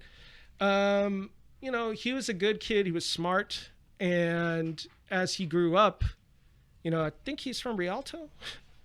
But anywhere, if you're from Muscoy, San Bernardino, Rialto, fucking Bloomington, any of those areas, Fontana. Bloomington, yeah. Yeah, if you're from any of those areas, life wasn't easy, you know? Yeah. Like the IE baseline, Foothill. Yeah, I've seen it personally. It's no walk in the park over there. Yeah, Waterman and San Bernardino, like, those are not easy streets, you know? It's rough. And so, you know, it makes sense to me that by the time he was a little teenager, like, he was a good kid. And then as he grew up, he just became like real, like, wild and practically violent, you know? And right. I still liked him. I still liked him, and he never fucked with me. He never, like, stepped to me and did any of that wild shit to me. Like, same thing with my Khaos. You know, I met my Khaos at Gladys Games too, and my Khaos is a, you know, serious guy, and he always respected me too. That's cool, man. Yeah, like, I always thought, like, man, I'm next. Like, if I make the wrong step, if I put my quarter up and take my turn early, these guys are gonna get in my face, you know. And I think that did happen inevitably. It always happens when you go to the arcade. And he confronted me, but it was noticeably different compared to other people. And in the late 2000s, you want to talk about the progression of Duck Jr. and role confusion. Yep. In the late 2000s, he started kind of finding himself as a fighting gamer, I think, because he switched his name from Duck Jr. to Dark Prince. And it was like a rebirth. When you were talking about you rebirthing your name, I was like, there's a part of me that was like, damn, man, like, identity versus role confusion. But at the same time, I was like, it means a lot, you know, for some players to change their name and live as someone new. Yeah. You know, it's kind of like a rebirth, like a phoenix kind of thing. For me, it was kind of like shedding the skin, shedding the old skin and just coming out, and now it's deep breath. It's like that rise of the phoenix kind of thing. In a way. At least that's how it was for me. I mean, it might have been the same for him, but who knows? Well, yeah, he hated it. Like he would get in people's faces if they called him Duck Jr. He was like Back to the Future 3, Mad Dog. I hate that name. No one calls me Mad Dog. You know, like he got in people's faces if they called him Duck Jr. from that point forward. And I was like, all right, I'm going to call him Dark Prince. Like, I'm not going to fuck around with that. Dark Prince it is. Yeah, because he got into some real like intense stare downs and mad dogs that I saw at James games. Like one time I saw him get in somebody's face, and I think it had started because either the guy didn't like the way Duck Jr. played. You know, Duck Jr. popped off. Like he started popping off like real, like grandiose, in a grandiose way when he would win. Yeah, I remember that. And by popping off, you mean he would gloat after a win? He was dope. He would say, like I see some of the videos where he does that shit, and I see his little braids and shit, like moving and shit, like when he's doing that, and I'm like, fucking, he's compelling. He's compelling. It's a polarizing figure. Yeah. Like I don't know, maybe I'm just from way out in the boonies in the IE too, and I like that shit, but. When he would do that, I would be like, yeah. So he got in this guy's face at James games, and like I said, it could have been about anything. But the guy was taller than him. You know, Dark Prince ain't the tallest guy. Guy was tall, and he just said, what I'm asking is if you want to go to jail tonight. And the guy was like, what the hell? I'm saying, do you want to go home or you want to go to jail? Because we can do that. I'm willing to go to jail. What about you? And I was like, damn, what the fuck is going on over here? I was just watching from, I think, the Third Strike cab. And he said something about having some shit in his trunk. You know? So I was like, oh, whoa, Justin, what the fuck? You know? Like, I just took his word for it. You know? And I was like, yo, like, what's going on with Dark Prince? You know? Like, some shit I lost track of. You know, and so I started going to FGC stuff around 2004-05. So when I showed up, it was very infrequent, and so because it was infrequent, again, I'm seeing his progression. It's kind of spaced out, right? You see, you can't help but compare these checkpoint marks of when you've seen him the last time. Oh yeah. It's like seeing a kid. You know, like if you haven't seen a kid in years, and all of a sudden he's grown up. You know? Yeah. But if you see him day to day, you don't notice. Right. Because it's incremental. But at this point, I was catching him in places, and I was seeing that he was kind of wilding out. And I was like, I can't influence this. You know, I'm not here frequently enough to get in his ears. It's too far gone, you think? Or it was at the time? I didn't even know the extent to how far he's gonna hit. I wouldn't call it rock bottom, but how far he was gonna go with all of that. So I saw the video, the famous video with him and Mike Khaos and Sammy, and I saw the Wigfall video. This was while I was in the Air Force. Sorry, I joined the Air Force in 2008. I was 27, just before my birthday. And I was a really late guy in the military. Like all the kids around me were like 18 years old. But I did 6 years and some change. I got out in 2014. I missed the entire 09er era. I missed Street Fighter 4. I missed Marvel Resurgence that you guys were going through. I missed Third Strike Online and Marvel 3. I missed all of that. You didn't miss much. Well, I'm happy to have missed it because, again, in hindsight, when I got back from the Air Force and I realized, like, Mike Ross is famous now, like the Greater Force from NSJ. Yeah, a lot of people don't know that. Yeah. The Greater Force. Yeah, and Gutex, I didn't even know who he was. He knew who I was. Yeah, I heard stories that Gutex knew who I was, but I didn't know who he was. And I heard that later, you know, that Gutex was complaining about me and beating him with Low Tier James games back in the day. But I think he had long hair and he dressed like a Generation X slacker back then. Like, Yeah, maybe. I don't know. I don't really know. I can't really speak on that, but My question to you, and this is going back to the Justin video with Mike Khaos, is who the hell is Sam? Because one of their road doggies, man. Because this guy just pops up in the video. Now, I know a lot of people are probably wondering this too. He pops up and he's like, "Yo, man, we got some mad cheese, real talk on the West Coast, guys." Yeah, who is this guy? An enforcer, bro. A button. You're telling me this guy's respect, Sammy. You're telling me this guy's the Kevin Nash of the group, the Diesel. Hey, man, he's a tall dude, man. He's black backup. He was black up.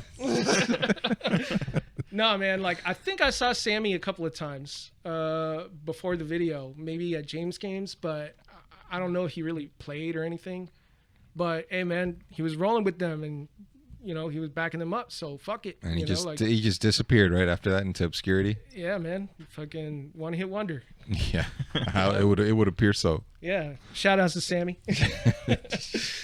But yeah, I saw that. I saw the Clockwork thing, you know, and I was like, damn, you know, Dark Prince is really, you know, wild now. And I came back from the Air Force in 2014, and I started trying to catch up with some of the old Rico guys. And one of them, Dark Mage, Oscar Oriana. Oscar, yeah. Shout out to Oscar. Right. And he was telling me a story from way back in the day. So this was before I joined the Air Force, like in the mid-2000s. I, again, led up on functions. I just stopped showing up. I had put Rico to bed by like 04 or 05. And there were some tournaments that continued. There's a guy who was the son of a swap meet owner named Eugene. And he had 2 swap meets, Bel Air swap meet in Bloomington and Pro swap meet in San Bernardino off of Mount Vernon.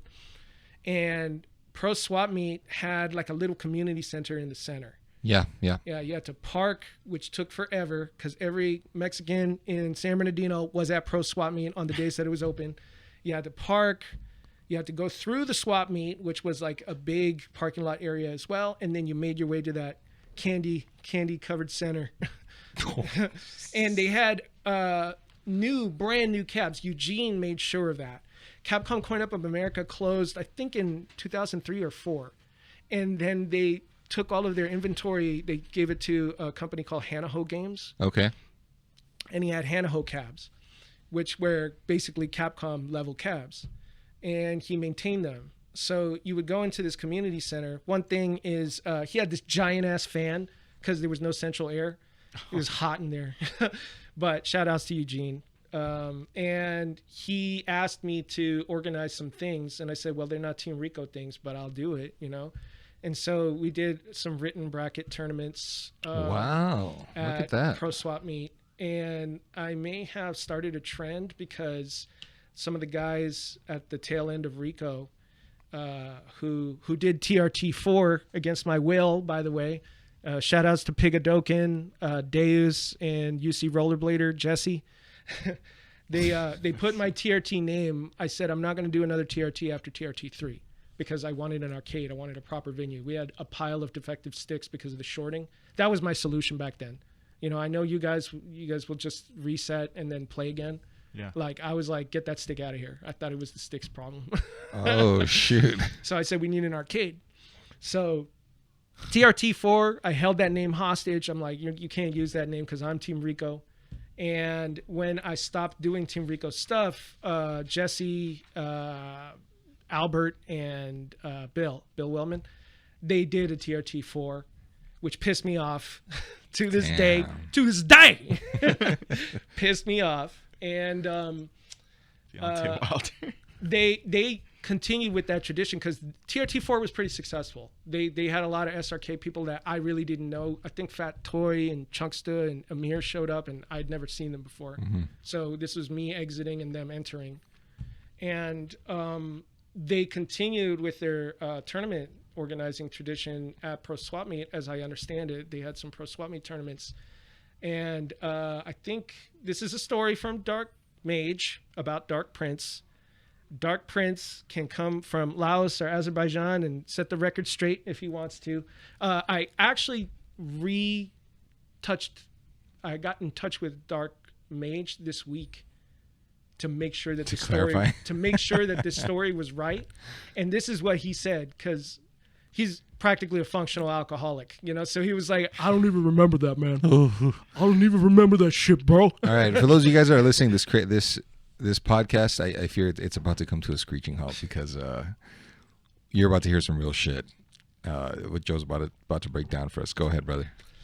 All right. So at that point in the mid-2000s, Dark Mage and Dark Prince were rolling around together. Dark Mage was like when Team Rico stopped, he didn't, you know, like a lot of the Team Rico guys got caught up in gambling and online poker and stuff like that in the mid 2000s. But he didn't get distracted by any of that. He was rolling around with Dark Prince to FFA, to Camelot, to whatever place that they could find to play. And one night they went to Pro Swap Meet, and I believe in this story, he said, "Go ahead and tell the story, bro.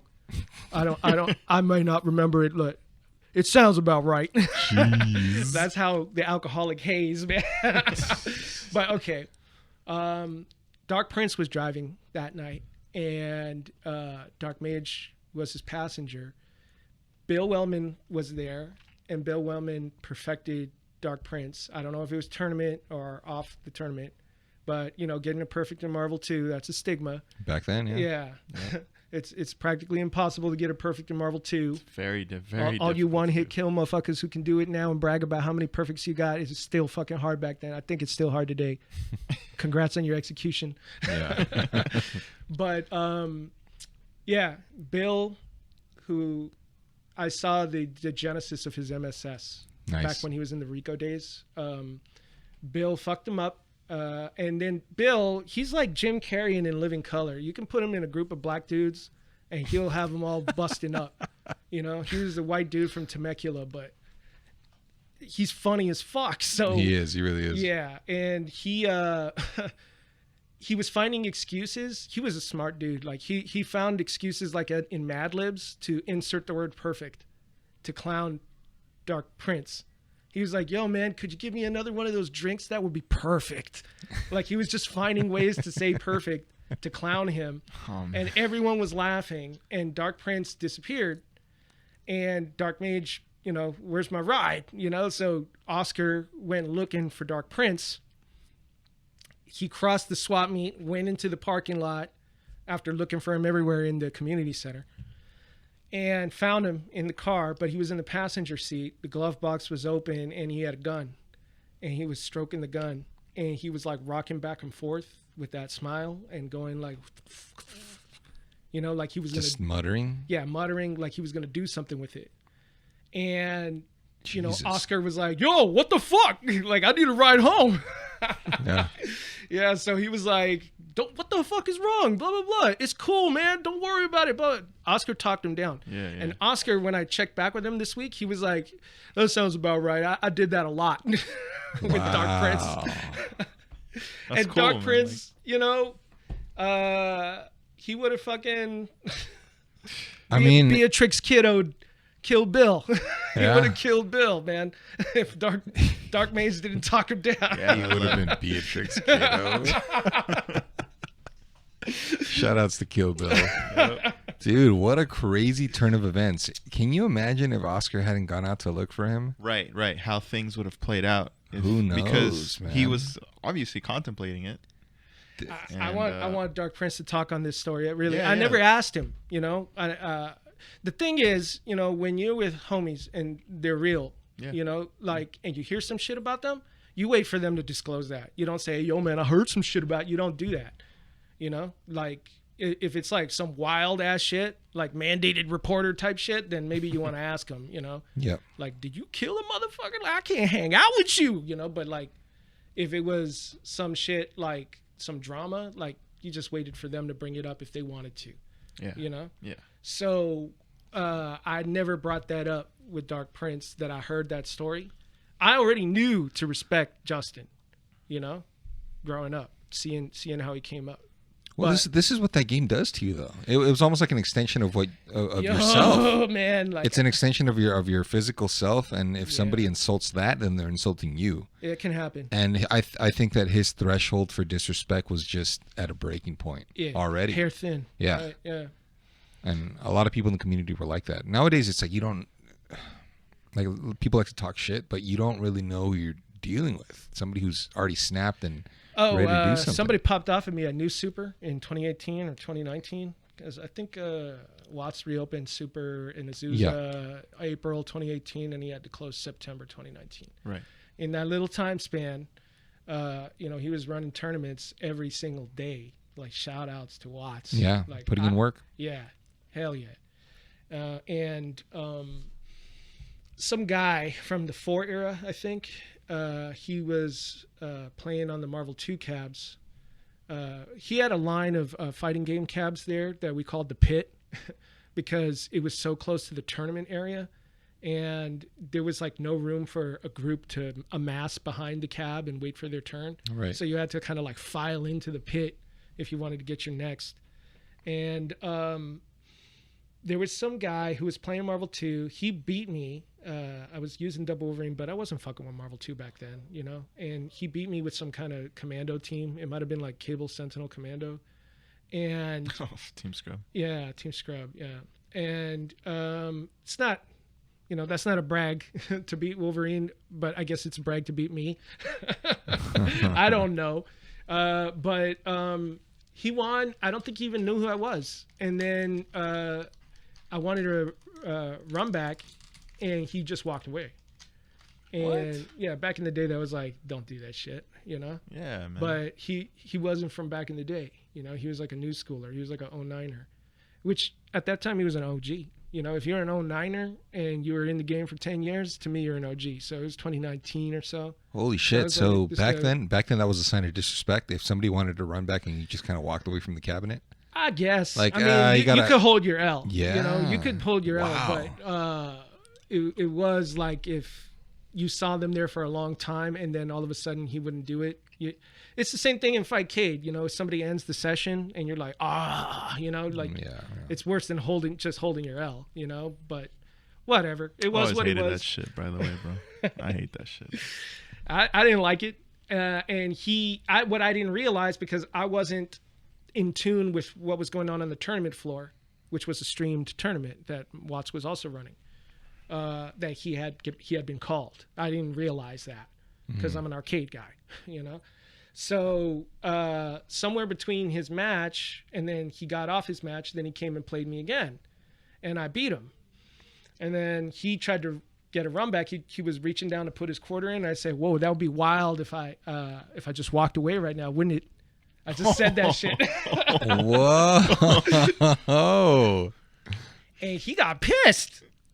His name's Mark Teddy. That's his name. I found out later. Yeah. Shout outs to him though. He got in my face. He's like, he got in your face? Yeah, he got in my face. Yeah, he's like, the fuck, bro? I got called to a tournament match. I don't play this shit here. I don't play this old shit like you old ass uncles. Like he says some shit like that. Oh wow! The Street Fighter 4 guy player. Yeah. I didn't back down. I didn't back away from him, but I was just like, hey man, like I was like talking to him like, look man, like don't get in my face over this bullshit. And then Watts pulled him off. And Watts told him, hey, man, he's a good friend. I don't give a fuck who he is. He was hot. Wow. This game really does something to you, huh?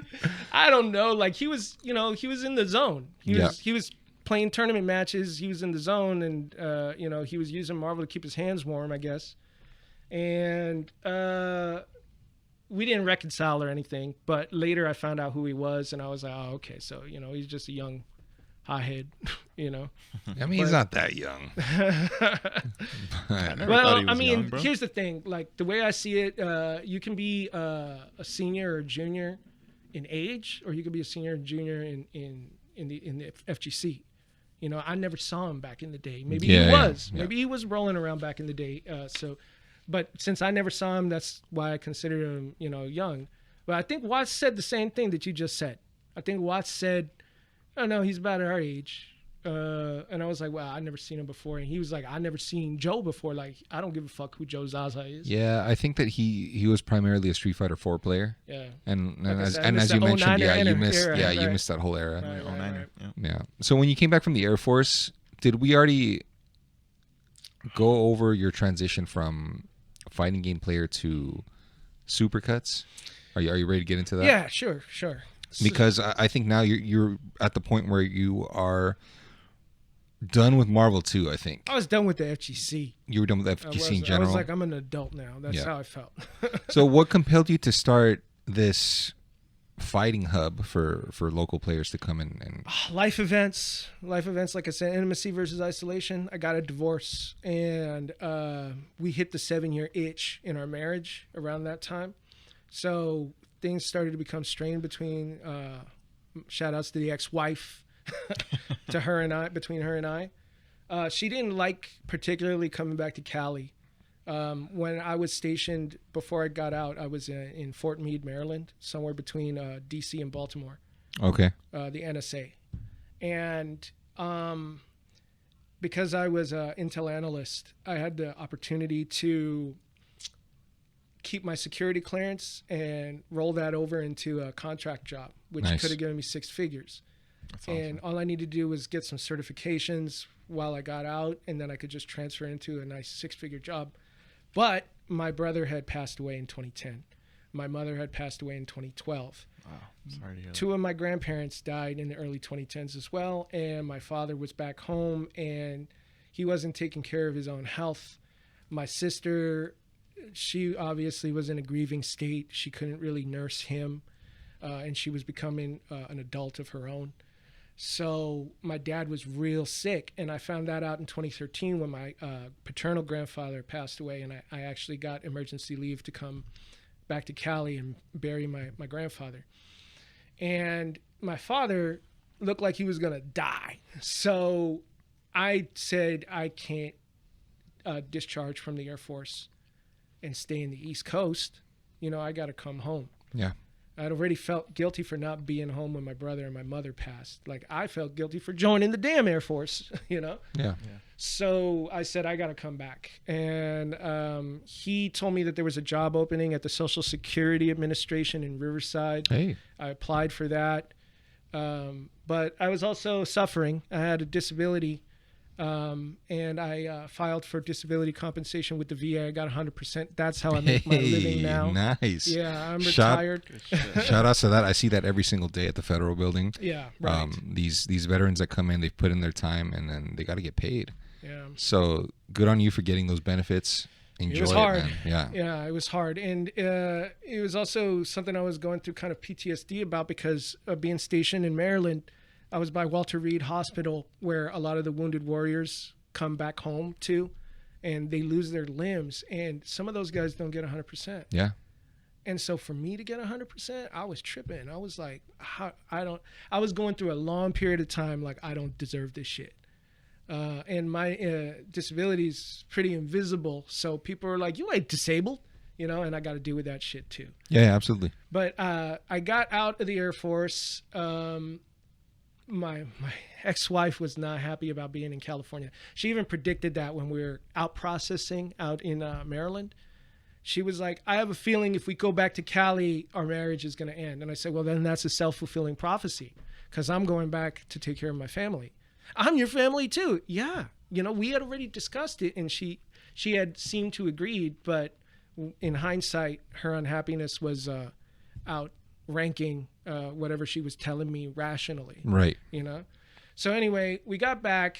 Our relationship started to get strained while I was working at Social Security. I had to leave Social Security because they were not accommodating my disability. They were constantly counseling me for returning to my position. So my disability, I'll disclose that. I have an overactive bladder. So I get up and go to the bathroom a lot. And I control that in ways that you shouldn't. Like, I dehydrate myself so I don't have to get up and go to the bathroom all the time. And while I was working, inevitably I had to go, and I guess it was too frequent, me leaving my position and coming back. And they had like 4 ways to monitor me: by eye, by video camera, by login, and by keystroke or telephone, something like that. And they kept telling me like, well, you need to be at your position. And I had already disclosed my disability to them. So I was like, well, what the hell? Why you keep counseling me in front of other people? Like, I disclosed my disability to management, not my peers, the people who were sitting around. Yeah, me. of course. And you're putting me on blast. You know, I didn't like the way it felt. And I was talking to the union, trying to find a way to keep that job. But I was on probation for the first year, so they could have just fired me. That's like unbelievable. that. Yeah. So it just got too much pressure. I got into a car accident heading to the VA, and that was my wake-up call. It's like, I got to leave this job. And I've already been coming home and talking to the ex-wife about it. Like, I was telling her, like, I can't take this. Just stick with it.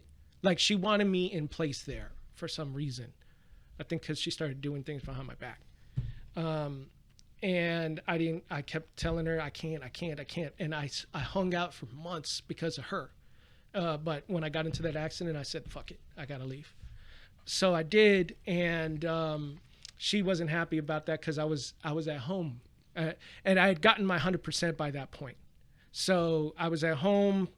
I didn't need to work. Being there all the time got on her nerves, and she left.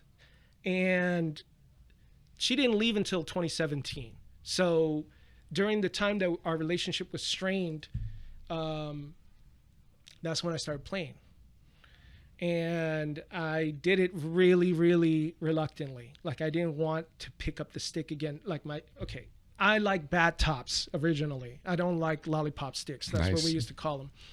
And there were some arcades I wouldn't go to, like Arcade Infinity. I wouldn't go there because they only had lollipop sticks. Yeah, that's right. You know? Yeah. And every stick in the mid-2000s was the Mad Catz TEs. Right. They had the lollipop sticks. So my sister bought me one and was trying to, like, tempt me to play again. And I was like, fuck that stick. No. And you know what? I think this is before people knew how to modify them correctly or do modifications. Oh, yeah. So, like, no, this was like the era where people started fucking with mods. Like, you're right that they didn't get like so masterful at it as they are now. Yeah. But people were beginning to. And they modded back in the Mastic days. Multi-arcade stick. You heard about Mastic, right? Yeah. Yeah. Shout outs to Reynalda and Tao. They R.I.P. Right. The people who ran that place. They burned in a fire. Yeah, they did. And to their kids, Anthony and I forgot his sister's name, but shout out to them. And people were modding. We used to call them soft springs, hard springs. Instead of what they call gates now, we used to call them 4-ways and 8-ways. Yeah, that's and right. That's what I remember. Perfect 360s. Yeah. But now you guys say square gate, Square gate, octagon gate, octogate, and yeah. circle gate. But like, I mean, you said it yourself. Going to Arcade Infinity, it's not like you can say, "Hey, let me open this shit up and put my own spring in there." Nope. Couldn't do that. Yeah, people played there. There were Third Strike players there, Yeah. and so it was like, to my chagrin, I was like, "Damn, like I want to play with them, but I can't play on that stick." Yeah. Anyway, that stick pretty much became more standard in the 2010s. And my sister bought me that stick. She was trying to tempt me to play. I was like, "Nah, I'm a man now. Fuck that." And the strain that existed between my ex-wife and I, it created a distance, and I didn't have much to do after I had gotten out other than try to get myself ready for going to grad school, which I've been doing forever, and I still haven't gotten into a master's program. But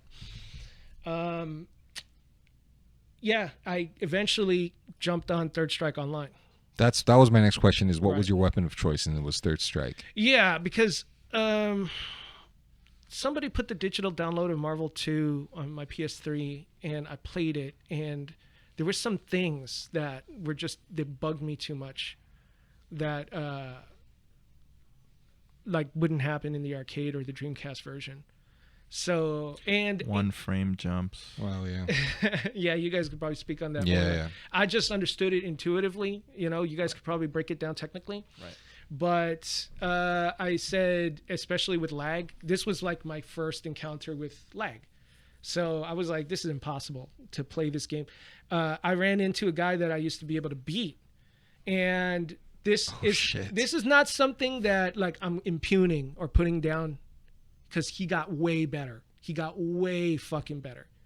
But I went to Arizona and I played Charlie Goblin back in 2003, I think. And then I found him online in the brief moment that I flirted with Marvel 2 online. Yeah, he was on there And for he quite a bit. destroyed my ass. he destroyed me. Like it felt like when I used to fight Sumighty, he felt like a fucking fly all over my ass. Yeah, he did get a lot better. Yeah. And so Yeah, I that's was when like, I would run. Yeah, I would run sets with them on that. Back when like I knew everyone else like more intimately, at least in this community. Used to run sets with Charlie Goblin, so shout outs to him. Shout outs to him. Like, Yeah, but playing Third Strike online for me, it feels like it would be a nightmare because if you're used to sweep, Right. and then you're tapping forward because you're anticipating the parry, right. and then you just don't get it because there's a skip. It'll drop. Yeah. Oh man, that's gotta be frustrating. As somebody who relies on split-second decisions, like me. Well, it's just okay. So I'm gonna just put this out there. I like Third Strike more than Marvel 2. Yeah. So I was willing to go through that hell and adapt. I wasn't willing to with Marvel 2 at that point. You know, I was like, yo, man, like you ever heard about B-boys in New York, breakdancers? Yeah. The old B-boy crews, like Rocksteady crew. There was a video of Crazy Legs, and he was talking about there was a resurgence of B-boying in the late 90s. And he's like, these new B-boys, they got rockets up their ass. You know, like he's like, they're doing shit that we couldn't do back in the 80s, you know? They were doing like these crazy new power moves and shit. Yeah. And so that's how I felt about Marvel 2. When I got back in 2014, I went to Rubillionaire's house. That's where I, in my mind, met you. Because you saw me at James Games back in the day, but I didn't know who you were. Right. And so I actually acquainted myself with you at Rubillionaire's meet in Colton. And when I played with you guys, I played with Juan Carlos, and I played with Crispy, and I played with you, and Mike Khaos even. Mike Khaos was way better. Yeah. You know? Like, I was like, the game done evolved, you know? Mm-hmm. So I was like, I'm not fucking with it, you know? Like, and I'm not, again, trying to impugn you, obviously. I can't. But the sticks, I didn't like the sticks that you guys were passing around that I played on that night. So I was like, okay, I got to get into the whole stick issue. And then I also got to get into these guys are evolved versions of me back in the day issue. So it's like I'm twice removed. I got to plunge in and really reinvest and establish myself in the game. So take that, transfer that to my online attitude. I was like, no, fuck this game. I'll play Third Strike online. You know, so Charlie Goblin, if you're listening out there, you got me to drop Marvel 2. Retired. So what were you using at home then? What was your equipment? It was a Mad Catz TE, the first one. But you put a ball top on there? Yeah, I got used to the ball top as I was playing online. I played very little in, what year? In 2014, I was still at Social Security Administration, and I was kind of moonlighting with it, but I really wasn't warming up to it. In 2015, I think I left Social Security in June that year. And I started playing more often. Not addicted yet. You know, I did get to a point where I was addicted. But I started playing in 2015 a little more. And I was getting accustomed to the ball top. Exactly. So then how did Supercuts come about then? Because now you're back in it. You're kind of warming up to the new. Did you notice any changes in the meta from what the way the online players were playing compared to what you were used to back then? Well, what I noticed is that when you play online, you get to a point, you have this adjustment period if you're a complete offline player. You have this adjustment period where you learn about what is it called, rollback and rollback netcode. Yeah, you start to adjust to issues of rollback and input drops, and you adapt. And at that point, you can't really trust your eyes, but you can trust your hands. So when I still was trying to play offline. I was still going to James Games to get games in Third Strike, and I got put on by Arcade Maid. Shout outs to Sherry, who worked at James Games. Oh yeah. She introduced me to Dawn. She gave me a card for Dawn's Arcade, and I never went. Like, I think I didn't step into Dawn's Arcade until like late 2016, but she gave me the card to go to Dawn's like in 2014. And when I would play at the offline venues, I realized that you it's just an eye-hand thing. Trust your hands, not your eyes. Yeah. So the people who persisted and played well online, you really didn't see that difference that you're suggesting. Okay. You just could trust your eyes now because you were offline. Yep. You know? So Supercuts came about because I was still playing online and offline. And I don't want to throw back too much. Get me off of the sidebar if I go into a tangent. But when I started Team Rico, I started it because that guy I mentioned, Moval, Mike Ortiz, he, like I said, he was bullying my brother and I for not having a car. So, and they were also saying, if you don't play at Golfland, you ain't shit. Wow. Yeah, and I played at Tilt, Timeout, Fireworks, James Games, student unions at RCC, UCR, San Bernardino, Gladys. Like, I played at a lot of local places, and I got good games with good players. So I was like, the fuck is this guy talking about? Right. You know, maybe I didn't go to all of that spread out area that I was talking about, but I was playing with good players. I was having hard matches, and I was kind of in denial about the big fish in little pond kind of thing. So you don't think that Southern Hills Golfland was the definite measuring stick? I do. For talent? I you do think it was. Oh. But at the time, I was in denial. I was resisting that. I was like, I'm good, you know, and You can hold I'm your smart, own. not dumb like people say, you know, like. So I went to Golfland. Finally, my brother went first, and then we went together. And I was like, all right, let's see. It's real in the field, right? Let me get in this shit, you know? Let me find out who, you know, what's up, who's good. And I did pretty good. When I got to Golfland. So I was like, what the fuck is Mike talking about? He's just talking shit. You know, he's just mad because we didn't even have to win. We just got close. You know, all we had to do was get close and he would get pissed. You know? We didn't call it salty back then. We get pissed and threaten people. So, you know, Mike was kind of the reason that I decided to do local things, because I was like, you don't need to go out there to LA to do all of this shit. Like, we can do this shit out here. So Mike unwittingly started my kind of grassroots mentality in the FGC. And so fast forward to 2016 when I started Supercuts. I hadn't realized while I was playing online, I kind of heard this already. And I don't like this class. This is the introduction of class. That's why I threw back to Mike. Nice. Class. I don't like class in the FGC, where people think that they're part of upper class elitism. Right. You know, I'm more of a populist, not an elitist, right? So there was this elitism on Third Strike Online that Xbox Live was the superior network to PSN. So if I was playing good players on PSN, they were like, those good players ain't shit unless you come to Xbox Live, motherfucker. You know? Like, that's what I was hearing. That is what I was hearing. Shout outs to the accent. Like, that's how I hear it, man. Well, honestly. we had the same thing over here with Marvel too. The Xbox Live versus PS3 debate it's eternal. Yeah. And it was Kang Van Trin. It was Exodus. It was Exodus who was organizing a lot of shit, and he shout outs to EXO, TFC, the Fall Classic, his old Third Strike tournament. And he was a hell of an organizer, and he would broadcast and stuff, which back in the early 2010s was, again, for eggheads. Not everybody could do it the way people do it now. Yeah. It's still hard, you know, shout outs to everyone who broadcasts, but back then he was one of the only guys who was doing that.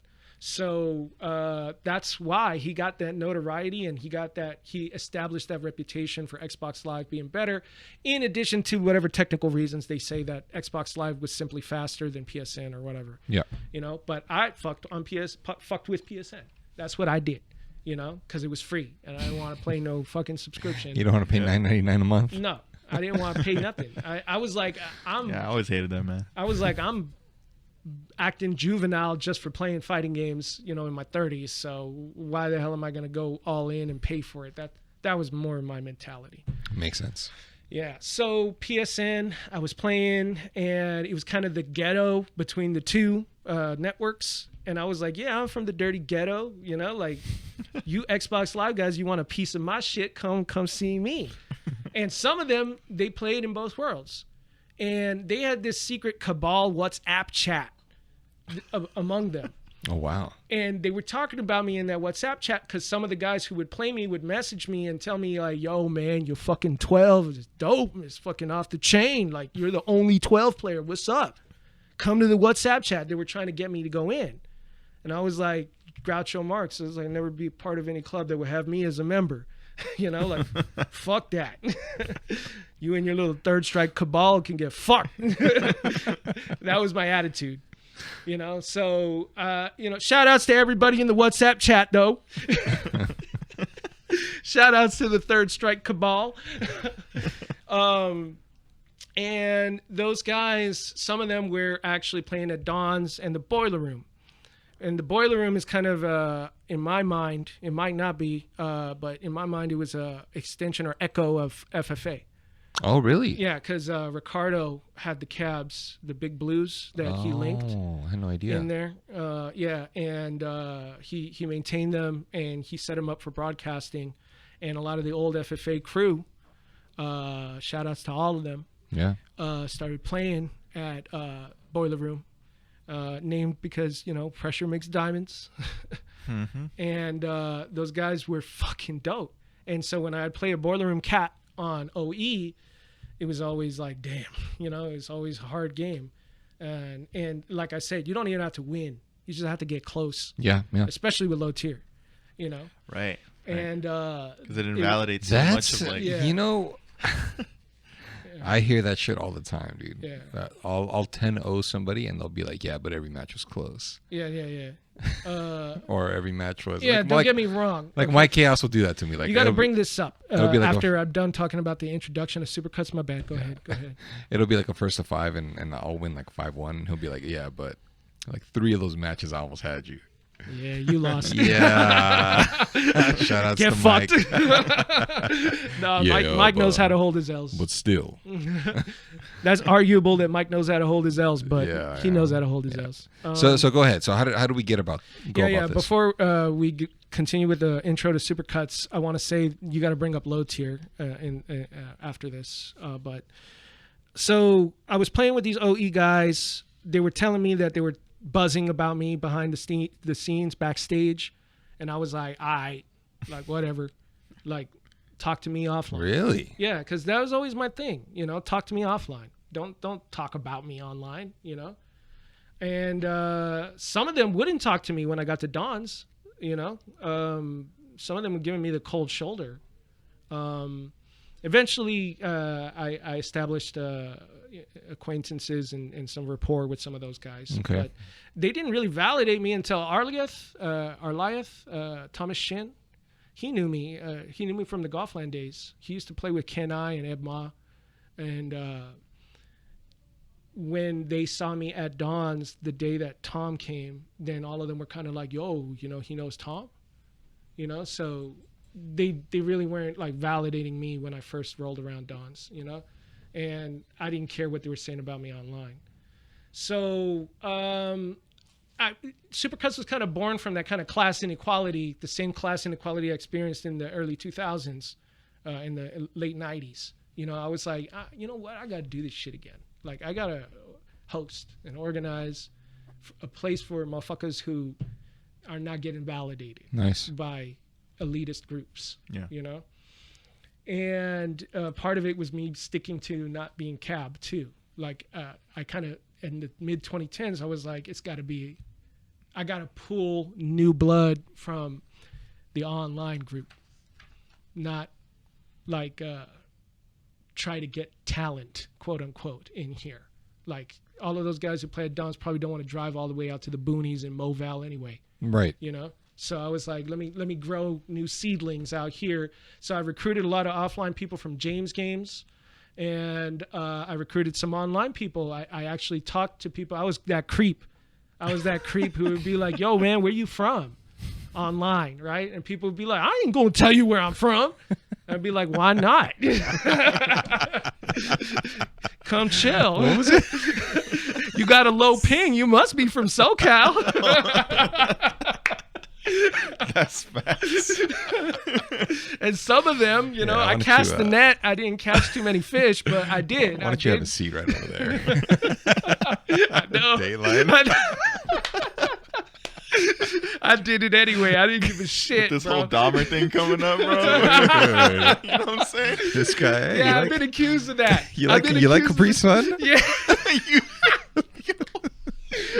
I've been accused of that by a lot of the young cats in Supercuts. They're like, so Joe, is this how you get the kids? oh my god. Because I'm just not afraid to talk to anybody who plays Street Fighter. I talk about it. Like, I know how to flex between the technical side of it and the intuitive side of it. Yeah. So, if you're a street guy and you don't fuck with frames and all of that and all the talk and positive, negative, any of that, I can still talk to you about it. I know I code switch basically. Yeah.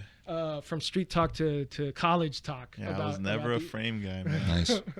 Yeah, and sometimes you got to do that. Sometimes you got to do that because, well, maybe I had to because these are the laundromat pizza shop days, Right. And those guys who played at the laundromat and pizza shop, I went to a Palm Springs meet. Shout outs to Maruchan and Dabs and Cabs, and he had a guy named Gabriel, part of G. Shout outs to him.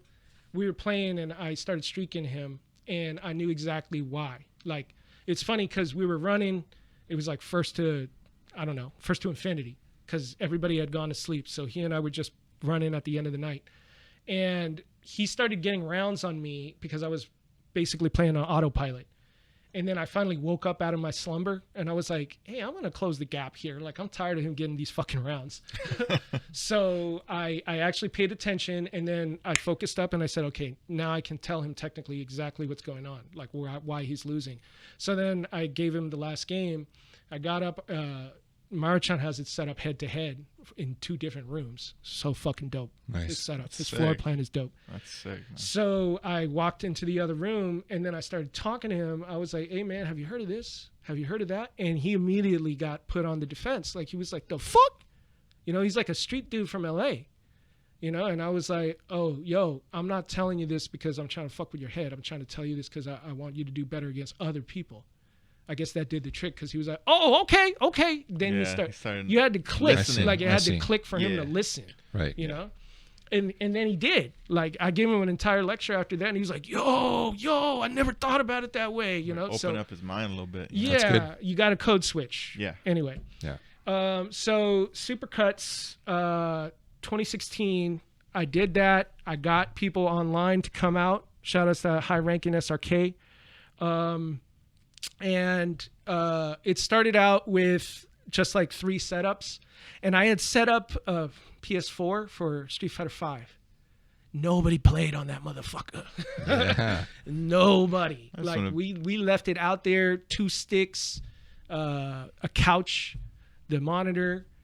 Nobody wanted to play that thing. So everybody who was showing up to the early days of Supercuts, and we divided it into seasons. I guess it was in my head because of the seasons of Street Fighter 5. So we did Supercuts season 1 through 4. And we only had 4 years, almost 4 years of Supercuts. And which is no easy feat to I know to maintain. I didn't know how burnt out I was until it ended. Yeah. I didn't. I was just doing it. I was So Go ahead. the main goal. Do you think it was you just wanted to give players a safe haven for them to perfect their craft without any of the unnecessary pressures from the elitism? Yeah. Yeah. Yeah. How did you? Because you're a guy that's always had structure, and I've been a member. I'm still a member of Supercuts. I'm still in that group. Right. Going back and looking at the old posts and seeing how dedicated you were, like, it's, to me, it's awe-inspiring because nobody's done it like that since, and nobody's done it like that before, I think, in terms of that kind of dedication. Because you hit all of the P's and Q's to explaining how many setups you had, what equipment, the type of monitors you were using. You said, hey, this is the make and model basically of what we're using. Yeah. If you need extra switches, if you need buttons, whatever the case, like, you had everything covered down to the T. Bro. Yeah. You know what I mean? Like, it became that. It became that because when I started, I stocked the equipment. Like, anybody who didn't show up to Supercuts, like everyone who did knows, my house became dedicated. Like, my living rooms didn't have couches in it. They had games. That's right. Like, I lived in that house, but there was like the front part of the house and there was the back part of the house where I lived, But I even sometimes slept on the damn Supercuts couch. Like, there was like, the way I had set up the room, the couch belonged to the gamers. Right. And sometimes I slept in that room. This was after my divorce, and I was depressed and shit. But yeah, the dining room, the living room, and the family room were all devoted to it. We had spare parts organized for stick modification. We had a table, and people would bring it. Shout outs to my homie, best friend, Action Hank, Quentin Taylor. Yeah. He and Bloops, that's Brian Gutierrez, and Tanner Priest, that's Killer White Shark. These guys would always throw their hand in and help people mod their shit, put LED lights, whatever the fuck they wanted. Absolutely, yeah. Yeah, and that all stemmed, like, that was all offshoots that I did not actually plan for. It's just culture that grew around the structure that you talk about. Well, anybody who was a part of that group and would see your post prior to the session, they knew exactly what they were getting into, even if it was their first time going or if they had been there week after week. They knew, hey, this is the schedule. We're going to meet up at this time. Doors open up at this time. We're going to talk about a few things. Yeah, we always huddled. Food, that was a controversial part of Supercuts. When we hit max attendance, I would have everybody shut off the games and get into a circle. And I called it the huddle. This is after football because, the team is putting their heads together. And even though we all fight against each other, this is internal, sharpening. Eventually, the idea was Supercuts was going to go out to different venues. And at that point, they were going to stand in solidarity as a team. Nice. So that's why I called it the huddle, and a lot of them didn't understand that. A lot of the guys who attended Supercuts, they were like, why the fuck we got to turn off the games and listen to you? And this is a thing about hosting. You talk about different roles in the FGC, not just the player hat. There's the promoter, there's the host, there's the venue provider, there's the organizer. And each one of them, they're nuanced. Sometimes somebody can wear all of those hats at once, but they're really specific requirements for you to fulfill those roles. And I always kept that kind of division of labor in my head. So I knew when I was being a promoter. I knew when I was being a host. And this was kind of a new thing I was foraying into, doing the huddle. And I explained it to them, I'm trying to decentralize attention from myself. I don't want to be the center of attention. Like, y'all come up and do the huddles, please. Like, that's part of being a host. That word, decentralization. Decentralize from yourself. This is an attention economy now. We make money by getting attention. Yep. And people get caught up in that shit. Like, they really start believing delusions of grandeur. Clout. Become clout and narcissism. Clout. Yeah. And so introduce a little bit of compassion, introduce a little bit of empathy into it. Suspend your enjoyment just for a little bit so that you can make shit happen. Right. So that was part of the huddle. I was like, I want you guys to host. And they'd be like, oh, okay, Joe, you do it. That was more often than not what I got. Yeah. So the agenda for the huddle was always past, present, and future. And my idea behind Supercuts was the lifeblood of the FGC is low stakes casuals. That was always my thing in my head. And I divided stakes. There was low stakes, medium stakes, and high stakes. So low stakes is casuals, and they have to be frequent. If they're not frequent, then it's a kickback. Medium stakes is a tournament with maybe like a small size pot or bragging rights or some prizes. Pretty dry.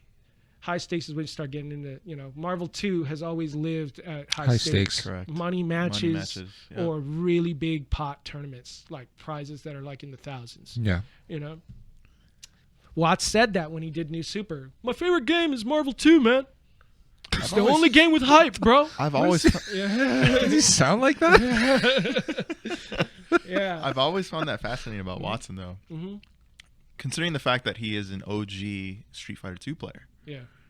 And, like, for him to say that, like, he considers Marvel 2 to be his... It was a smart move. Well, you got to keep in mind that he... Why is that? I think that he feels that it was more lucrative for him in terms of money because he's a side betting monster. Oh, yeah. I mean, so that's where he obtained the biggest return, I think, is with Marvel 2. He's a businessman. Yeah. And he and I talked a lot when he opened New Super.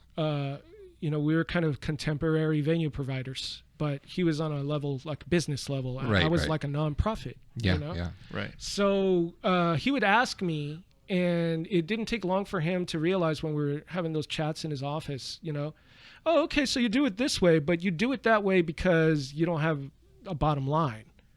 And so I was like, yeah, pretty much. Yeah. And he was like, all right. So I see. I guess he kind of took what I was doing at Supercuts as kind of like proving grounds, which is what businesses do with nonprofits in the corporate level, So, I was happy to even have him listen to my shit. Like, he's such a super duper senior to me,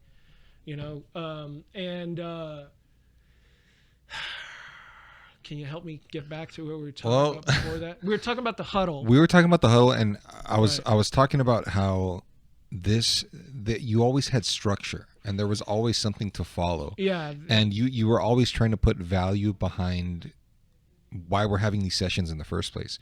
And for me, my biggest regret is that I wasn't able to go out to as many as I could have, just because of because of the distance. Don't trip. Yeah. But hearing you talk about people that didn't want to, like, all right, I'm like, really, like, we're right in the middle. Yeah. We're right in the middle of a round. Right in the middle of a match. Like, you want me to press pause? Yeah. It makes me sad because you're kind of missing the point of why you're here. Right. Yes. Yeah. Right. And so that's the thing. In my mind, all players are eventually gonna wear those hats. Like, I consider it like a new dimension of being a player. You just evolve. You get older, and then you just gonna through logic and common sense want to give back. I've noticed that doesn't always play out. Most people in the community, like, there's a lot of old heads in the community, and they follow the same modus operandi that they used to. They use games as a pastime, like to get drunk and play. Yeah. And shout outs to everybody who likes to party, but I'm just saying that, when you're sober, I'm a religious guy, by the way. I'm a Baha'i, BAHA''I. And in the Baha'i faith, we're supposed to abstain from promiscuity. We're actually supposed to be chaste, no sex outside of marriage. So chastity, abstain from any intoxication, and not gamble. So I never got into money matches. Wow. And so coming from that perspective, it's like there's a window in front of me between people, like I'm from the outside looking in at whatever y'all are getting into, and that explains a lot. Hell yeah. It's taken me a long time to realize that, because I always threw myself in. Another rule of the Baha'i faith is no asceticism.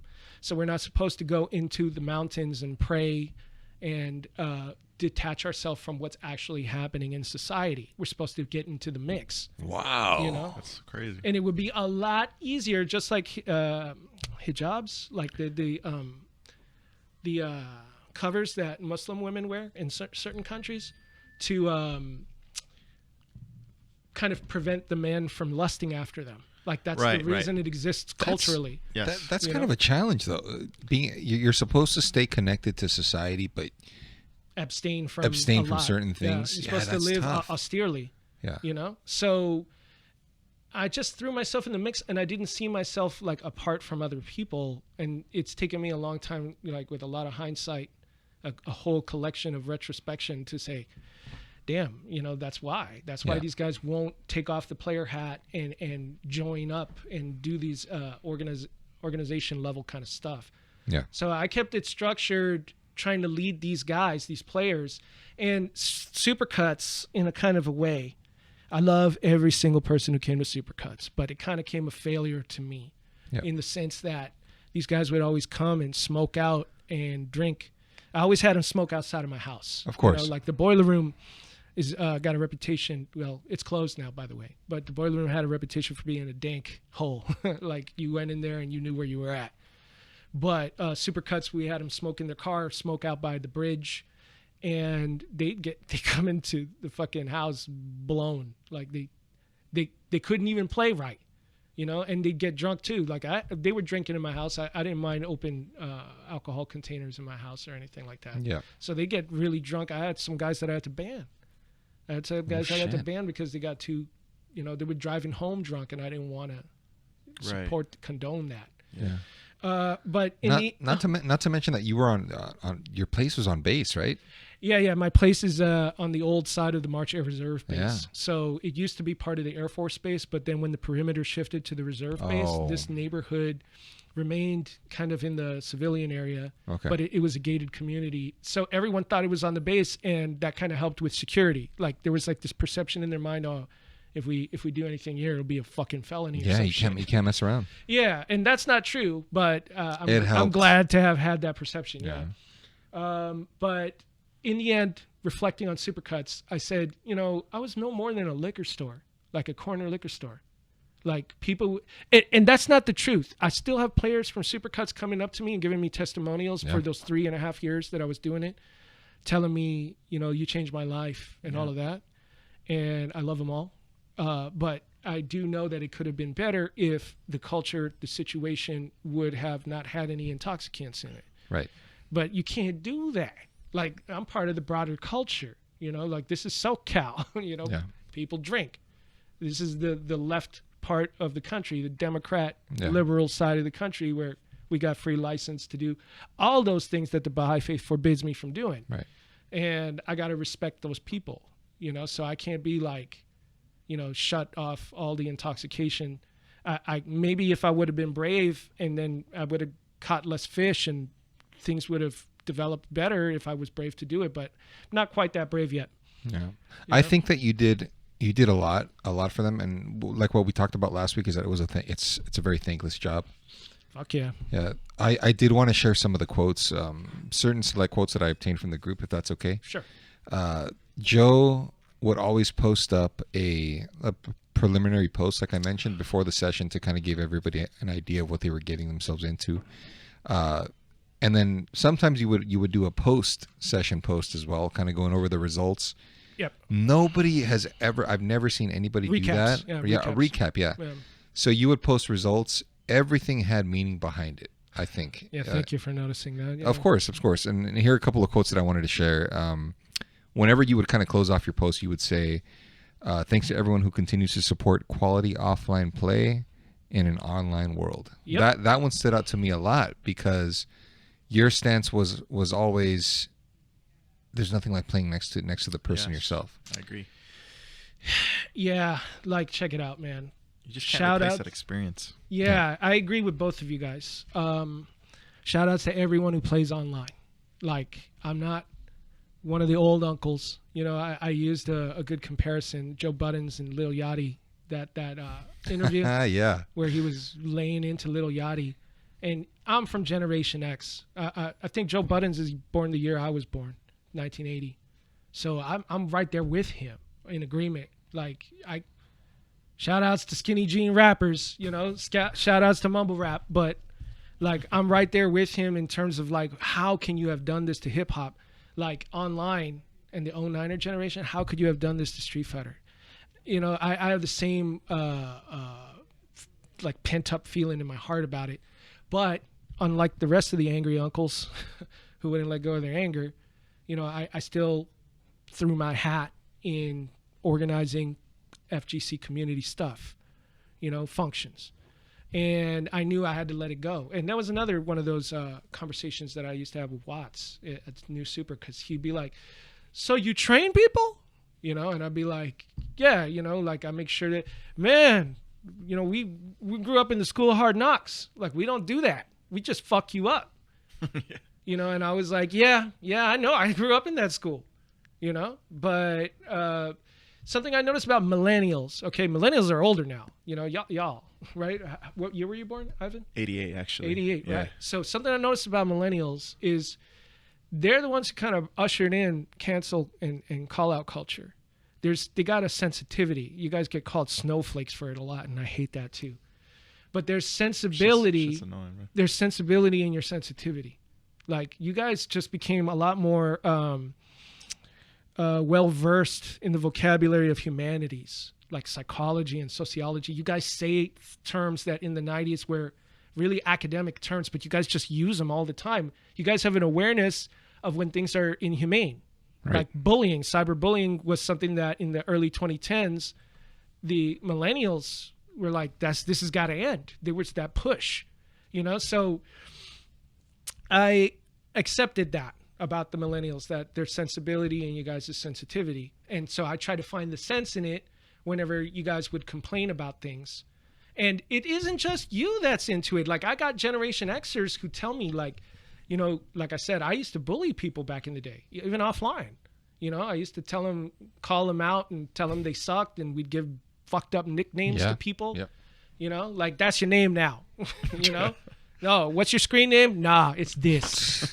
That's your name. It's your new name now. Yeah. That's why it's crazy to see, like, the stuff that you were putting up in the group. Yeah. I had to turn over a new leaf. I got to get this one out here because this is what I was referring to earlier when you were talking about giving people a picture of what they're getting into. Yeah. This is from a 2016 post, June 21st. You put, for those of you who are new, our group primarily plays Street Fighter 3 Third Strike. We normally play on PS3/360 setups with all kinds of fighting sticks, but we're open to alternate controls and setups as long as those proposing can provide a system and at least 2 sticks to run it on. We have 3 main setups in my house with 3 lagless screens. Mm-hmm. Setup number 1 is on a lagless 50-inch screen. Setups numbers... I gave all the specs. Setup numbers 2 and 3 are 30-inch, with number 2 screen being doubled to a 60-inch screen that projects onto the main area. Facilities at my house include a kitchen with disposable cups, a water cooler, sink, microwave, and fridge for drinks. We also have a dining room available for those wanting to make food runs, a bathroom, and 3 getaway spots as featured in the photo album entitled Joe Zaza's Place. There's also trash cans in each setup area, a cell phone charging station, and safe places to put all of your stuff down. I also keep a little lost and found area for people who happen to leave their stuff behind. I hope everyone that's been invited can make it to our meet someday and see you here. Like, who does that? That level of dedication to if that's not love for the community. I'm so fucking modest that to me all of that sounds like a creepy ice cream truck guy. Come on in. But you get what I'm saying? Like, it's that, if you cannot recognize that as love for the community or living for a higher purpose of something to accomplish, I mean, I don't know what is. Right. Yeah, like I said about identity versus role confusion, I by the time my ex-wife had left, I had to embrace it as an identity when I was doing the community things. And the community Supercuts, some of them know this. They helped me out of that. They helped me get over my divorce. I loved that girl. I absolutely adored her. I knew her from way back. We met in 2000. You know, so I was devastated by that. I'm over it now. You know, I even pray for her, which is a miracle. Yeah. But, you know, I was devastated, and getting over it, and Supercuts helped me do that. The FGC helped me do that. Yeah. So, I tried to show them love. That's good to hear, man, that it was something that you kind of strayed away from for a little bit. You joined the military, you came back, took care of the family, and then you kind of found your home back. It was serendipity. It was not by my own personal decision. It was again, like with fighting games, something that I used to hang shit over. You know? What do you think was the deciding factor in closing up shop? Because eventually you had to get to that point. Oh, that's easy. Yeah. So we got shut down by the housing office. Oh. Because we brimmed over. Like, my average head count went from the 10s to the teens to the 20s. And then toward the end of season 4, my average head count was 30. And 30 was a magic number. Like, we were waiting to get to 30. And when we finally got a head count of 30, we were all like, whoa, but everything changed. It was like, you know that scene in the last Dragon Ball Broly movie? When they're fighting and it's getting so fucking wild, and all of a sudden they're in another dimension. Yeah. That's how I felt when I hit my 30 head count. Like, I was like, this is a whole different game. Like, I was like a Mater D. Like, I couldn't sit down. I had to be up and circulating and taking care of issue to issue to issue while the head count was 30 at Supercuts. And these guys were going outside. They were brimming over like a fucking popcorn kettle. Like, they were spilling into the outside, and we were hollering so loud with the stream. And you know what? I didn't even know about Team Spooky, Furby. I didn't know that Art Sanchez was doing this shit on the East Coast. I don't know Art Sanchez for a long time. He was a good friend of my brother's. And And people were telling me, you're kind of like Team Spooky. I said, the fuck is Team Spooky? Like, what you comparing me to, you know? And then I saw it and I was like, yo. Immediately insulted? Yeah, I was. But then I saw it and I was like, oh shit, this is art. And I was like, oh shit, Art's doing the damn thing. Like, and he was doing it better than me because he had his shit retrofitted into cabs. You know, and he had like adapters for every kind of control. He was doing what I was doing, except I was doing it on console, and I was insisting on doing it on console. I still, to this day, if I ever restart an organization for the FGC, I aim to make sure that I accommodate. I'm all inclusive. Yeah. And to me, cab is almost a representation of elitism. You know, it's just really hard to get a hold of them in CRTs now. You know. So no, anybody who wants to collect them and only play on them, fine, you know, keep doing that. But you're referring to cabinets? Yeah, cabs. Okay. Yeah, arcades. Right. Like, I'm just, you know, I'm like, let the damn thing go. Yeah. You know, that's not how people are playing anymore. And eventually, you guys are gonna be like, you know, they're gonna have ocular controls. Like you have a fucking contact lens, and that's how they're playing. Like. And you guys are going to be like, I don't know why people play like that, and it's gonna move ahead of you. Well, right now it's a whole controversy with the hitbox. Yeah, right. SOCD, simultaneous opposite cardinal directions, right? Yeah. Fucking hitbox. Jesus Christ. I mean, what we're dealing with now in the Marvel 2 is what is the most optimal way to play in terms of monitor. And I think that Thrilla, he's found an answer, right? In a specific. What's his answer? I want to know. Well, the monitors that he's using are VGA. Oh shit! But they're not bulky.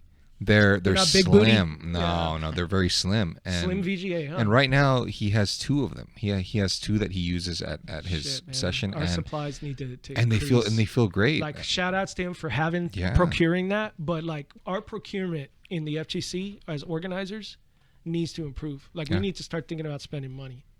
Like, well, it's an investment. Yeah, I agree. I agree completely. We need to, because there's no way that we're going to be able to supply. I do want to throw this out there. There's different levels to an activity. You know, like I said about a kickback. If you have one single screen, a couple of Modelos, and you're just fucking with, you know, one game and in a rotation, that to me is a kickback. If you have nice setups, and you have, like I said, accommodations, like I said in the Supercuts message board, and it's clean. That's what I call a playground. You've upped your game from kickback to playground. If you have a setup that has a mirror screen, so a screen where spectators can gather, you know, you have, maybe possibly head to head and a mirror. So player 1 gets his own screen, player 2 gets his own screen, and the spectators get their own screen. All of a sudden, you have guys gathering in the folded arms critical pose, right? And that's that folded arms critical pose, that's what makes it a fucking scene. It's not a scene unless you have a group of spectators who are all being critical of what you're doing, because that's the only way you can flip it into a clutch hype moment. They're fucking haters. They're the haters club. They're watching you. They're waiting to get next. They're like, the fuck is this dude going to do this better than me? Waiting to get on, rotate on. And then you do some shit in clutch, and even though they're impatient, they go, ah, because you did something that fucking impressed them. Right. You need a spectator screen. You need a mirror. So to me, it ain't a scene unless I see a setup that has a mirror. And then on top of that, if you have broadcasting, if you're broadcasting a head-to-head with a mirror, then that's potential for a league. So we've gone from kickback, playground, scene, and league. Wow. And there's something above league. There's something, to me, like you can have your own insulated league in the local area. But if you have multiple leagues in different areas, that would be how we organically get to what esports is trying to do with the FGC. In my opinion, esports never harness that market. They never harness that demographic because they don't understand it. We're a demographic of headstrong motherfuckers. Yeah. Yep. You have to be a headstrong person to play Street Fighter and deal with KO. To deal with you got your ass knocked out. Yes. Get up. Winner stays, loser pays. Get the fuck up. Yep. You know, without going, no, let me get a run back. Get the fuck up. Yep. I got next. You know, that's Street Fighter. Yes. That's Street Fighter. You got to be a headstrong motherfucker to play Street Fighter. It's true. It's you true, know? Definitely. And so I love the FGC as opposed to the FPS community and the MMORPG community. Shouts out to them. Esports is taking care of them. Yep. You know, but the FGC, in my opinion, never got harnessed by esports because they don't understand individually, person by person, per capita, every head in the head count, that we're headstrong, skeptical group of people that if we smell blood in the water like sharks, if you have an ounce of self-interest in harnessing this community. Barcode just opened. And Barcode, the owner, he was like, this could work. I mean, you guys do this? You guys really play Third Strike on a regular basis? Yeah, motherfucker, eat, sleep, parry. Like, that's what we do. You know? And he was like, okay, this can work out. And then all of a sudden, that operator, like Rick at James Games, he'd get overly involved in the tournament and ruin it. You know? All of a sudden, they're fucking our shit up. Because they're trying, again, with an ounce of self-interest to harness and control the community. This is an uncontrollable, unruly group of motherfuckers. And you got to be aware of that. You have to remain cognizant about that while you're dealing with them. Because otherwise, they're going to step. Yeah. They are. And they're going to take people with them. Because people come in tribes. You know, there's a go-to guy. You bring maybe 2 or 3 guys with him. And when he steps, those 2 and 3 guys are leaving with him. You know, and that's how you get head counts, is that, you know, you assemble tribes, and then all of a sudden, you know, you got enough tribes in there and you got 30 people, and then that's a thing. Yeah. You know, do you think that Supercuts will ever come back? Not under that name. Like, no. Supercuts departed from Team Rico as well. You know, Team Rico actually stemmed into a group called Riverside Riot. Shout outs to Kraken Atkins, who continued doing activity in Riverside. But when Tony Transman and I, we brought together Supercuts. Also, shout out to Bloops and Reggie D Hunter. Oh, for sure. They were the founding fathers of Supercuts, basically. And Tony, I was like, what are we gonna call this group? When I created the Facebook message group, nobody fucks with Facebook anymore, but back then in the mid 2010s, the people were on it. And I said, what are we gonna call it? Let's call it Joe Zaza's Place. And he was like, no, fuck that. This is Tony. And I was like, all right, let's call it Team Rico 2. And he was like, no, Team Rico's dead, yo. Like, we got to call it some other shit. And I was like, all right. And a few days prior, Reggie was playing with us on Xbox Live. I eventually succumbed to the pressure to jump on Xbox Live. I think I did it for like a month. Okay. But Reggie was there playing with us. And 3 of us, Action Hank, Transman, and myself, were taking turns going on Reggie. And he kept using SA1 Ken, which is low tier. It's Shoryu Repa. You don't use SA1 Ken. Correct. You know? And he kept misconfirming it because, you know, SA3, you can confirm low forward from really far out. SA2, you got to be up in his face with a double low short, and he can't even do the double low short confirm. So we were like, why are you picking the damn super? And I was trying to like message him, and he was just like, it's just my style, Joe. Just fuck your style. Like, get better, you know, like, and he wouldn't. So we eventually stopped that session. The 3 of us piled into the car, went on a food run, and I said, why does Reggie keep picking that super uppercut super? You know, and then Quentin, he just portmanteaued it. He was like, Supercut. You know, and we were laughing because it was one of those dumbass jokes, you know. And then Transman, fast forward to when we were creating the message board, he was like, Team Rico 2? Now fuck that, it's over. What do we call it? Supercuts, nigga. And I was like, what? Supercuts. And I was like, nah, no, that is a dumb fucking name. Like, he's like, Team Rico was dumb when you picked it. And I was like, it was. But I was like, you're going to make me do it, aren't you? And then I created the brand for it. I got the Impact font, which is the same Third Strike font, and it was settled, you know, so that's how so the name came up.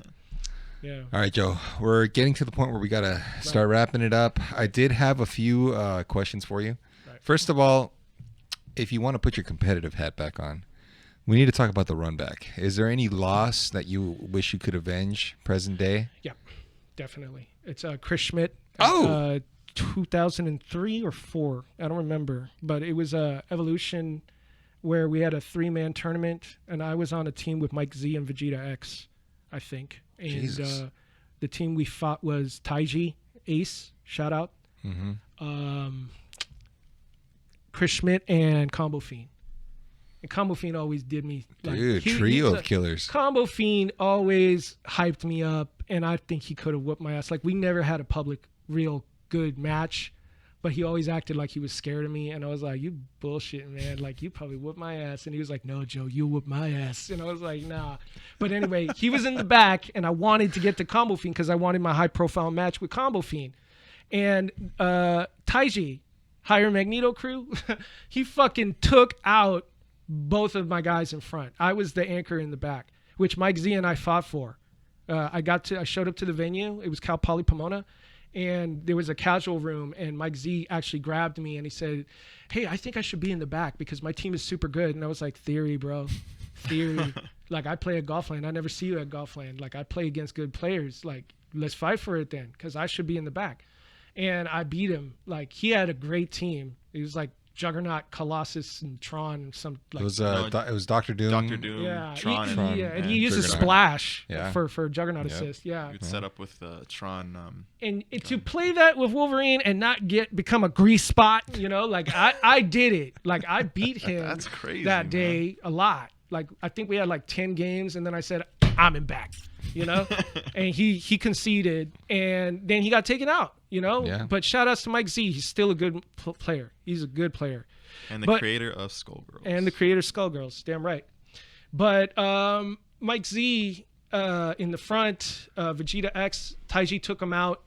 And then when I came up, everyone was hollering. And I beat Ace. I think Ace froze up, to be honest. Oh, yeah? Ace is a logical beast. I mean, you guys probably have beaten Ace, so you guys are like, we can't speak to that. But, like, Ace is a smart guy. No, he's good. He's good. Yeah, he's a smart guy. So I was like, I think, like, he just got clouded by this is Joe, honestly.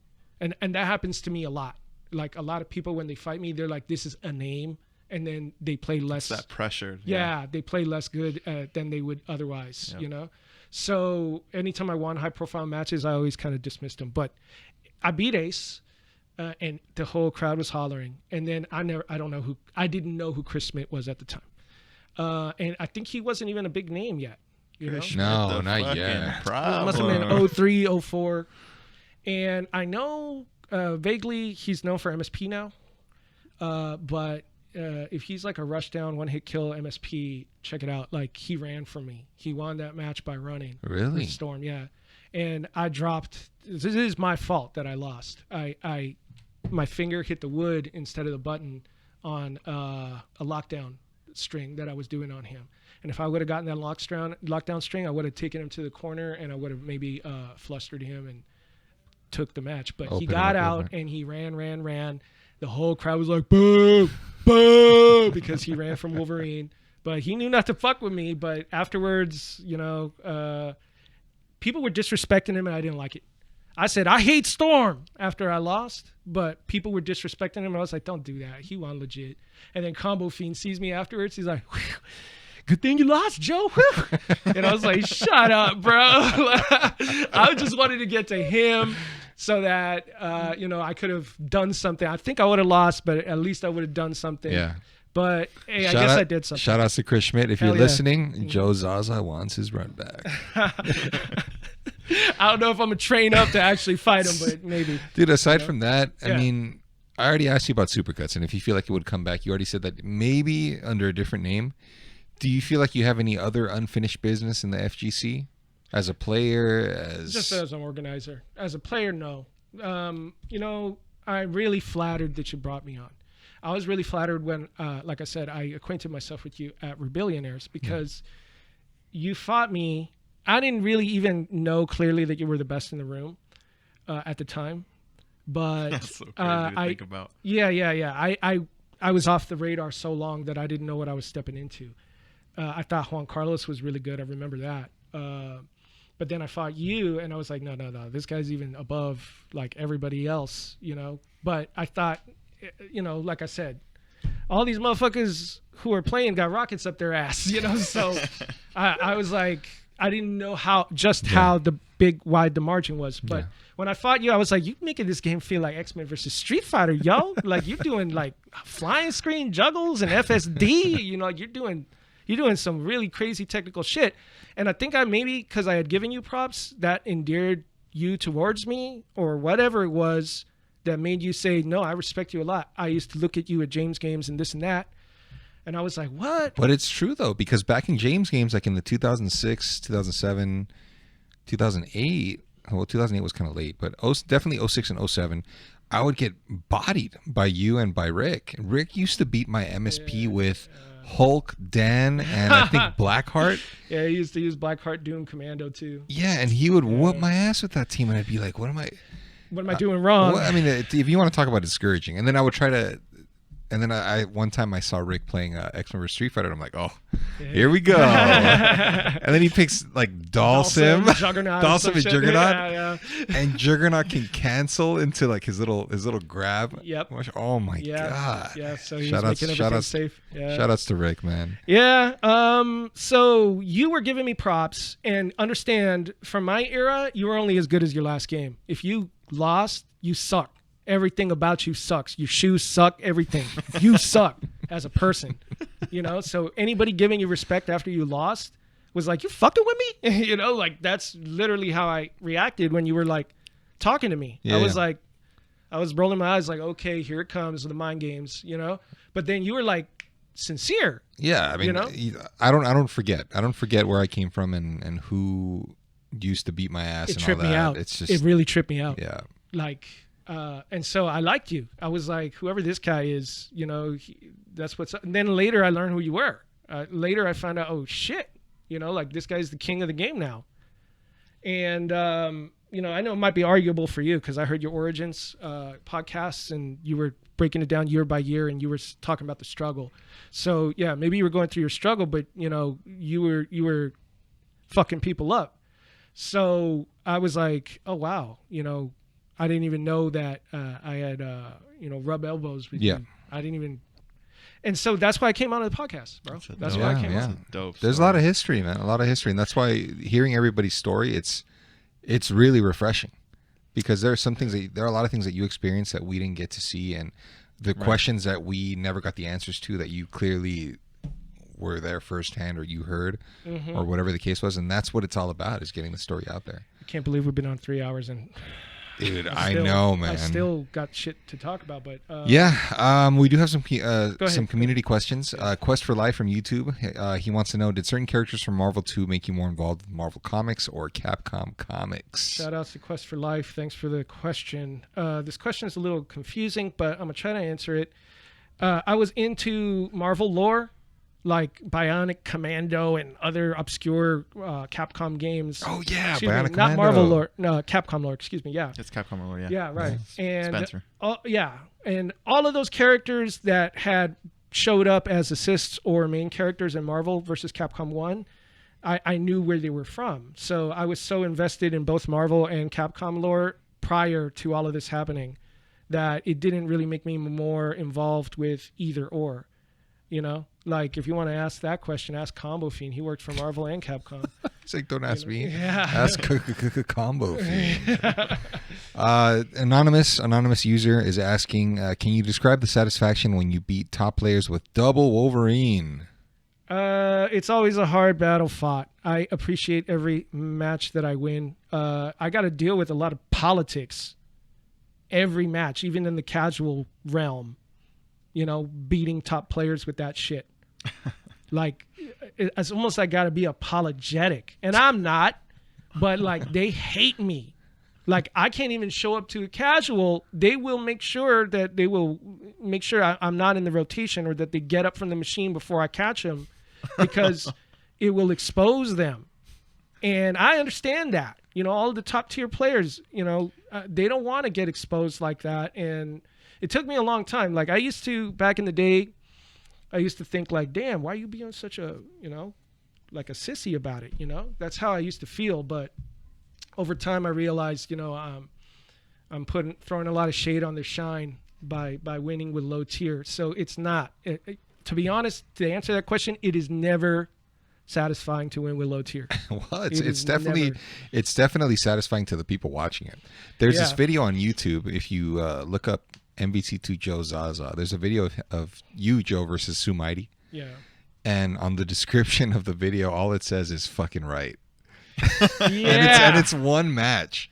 Yeah. One match. I won't tell you who wins, Well, but it's super entertaining to watch. Preppy just uploaded like a month ago or so, Sumaiti versus Zaza at Pentland Hills. So you guys want to look up Sumaiti versus Zaza?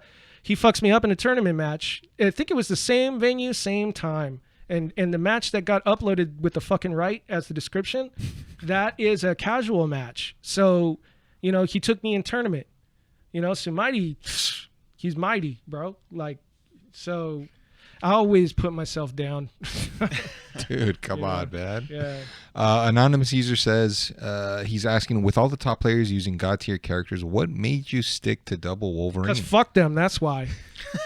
Look, I'm almost like Kanye West in this sense, you know? Like, shout outs to Low Tier God, too, because he's kind of like the Kanye of the FGC now. You know, any publicity is good publicity. Yeah. But he's like crazy. He's crazy Kanye. He got that angle, you know? Any publicity, even bad publicity, is good publicity, you know? Like, and he's smart. He makes his money, you know? I'm not saying that that's the ultimate value of everything, you know? But what I'm trying to say here is that when somebody says you can't do something, and this is where I'm speaking, folding into my inspiration about Kanye West, when somebody says you can't do something, that's the thing. It's like, why not? You know, and I don't, maybe the difference between me and Kanye West, perhaps, because I don't really, you know, the mind of Kanye West is such a fucking puzzle. But I think I'm more divested from my ego about it. Like, he's borderline megalomaniac, Kanye. Right. You know, like we really can't tell. All we see is the effect, not the intent, right? But that's the thing with me. Like, I really don't care what accolades or praise come to me through doing this low tier shit. All I want to do is get up in your ass, you know? All I want to do is fucking get on there and kill you and secure the points, you know? Like, so when people say it can't be done and then I do it and I still deal with that cognitive dissonance, like, they just can't compute. Yeah, I can't accept. They won't. And all the denial comes, and they'll even go on a fucking online tirade, recap talking about this, their encounter with me. And I'll be like, whatever, bro. Like, who are you going to believe, me or your own eyes? You know? That's true. Yeah, yeah. So it made me stick to it. Like, you know, when people say it can't be done, that's good enough motivation.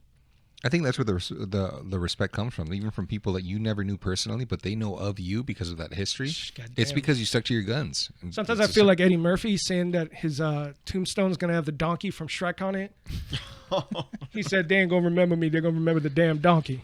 You know, like, my name, Joe Zaza, is double Wolverine. Like, it's inextricable. Synonymous, yeah. Yeah. This is a question that I had for you, and it was, it's what advice do you give to the newest FGC members who wish to pick up Marvel 2 or any fighting game in general? Do you recommend that they start out with the retro games, or should they stick to the newer stuff, which is more beginner friendly? That's a tough question. Okay, so it is tough, yeah. Yeah. I mean, with all the online resources and everything, yeah, that's a great question, because it's like, do you? It is a great question. That's a great question. Yeah. Look, play what people are playing. That's my advice. You know, retro games is a tough sell.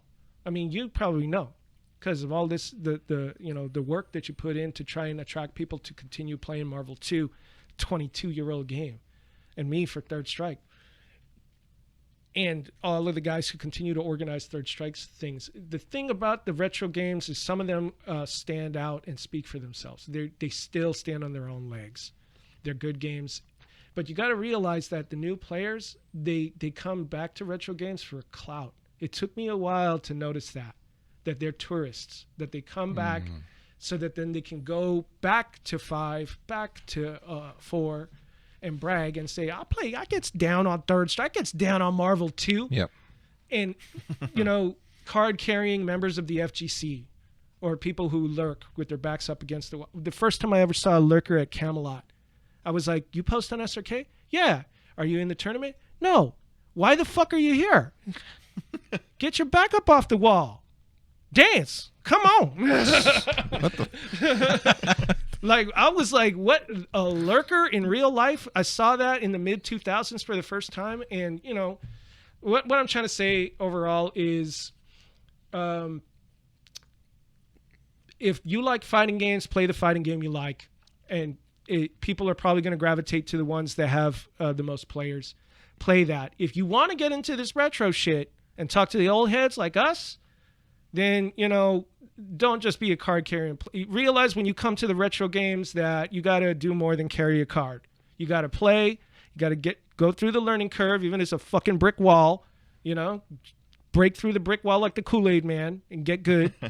And then help, because we're still trying to get people to play these games that they'll deny on the marquees of the high-ticket tournaments. You know, you guys were talking about the Sony Evo that you guys just went to. Right.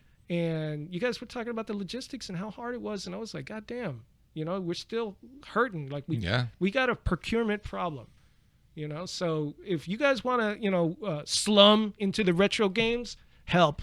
That's my advice is play the games that people are playing. If you're young and you're going to play those games, do it.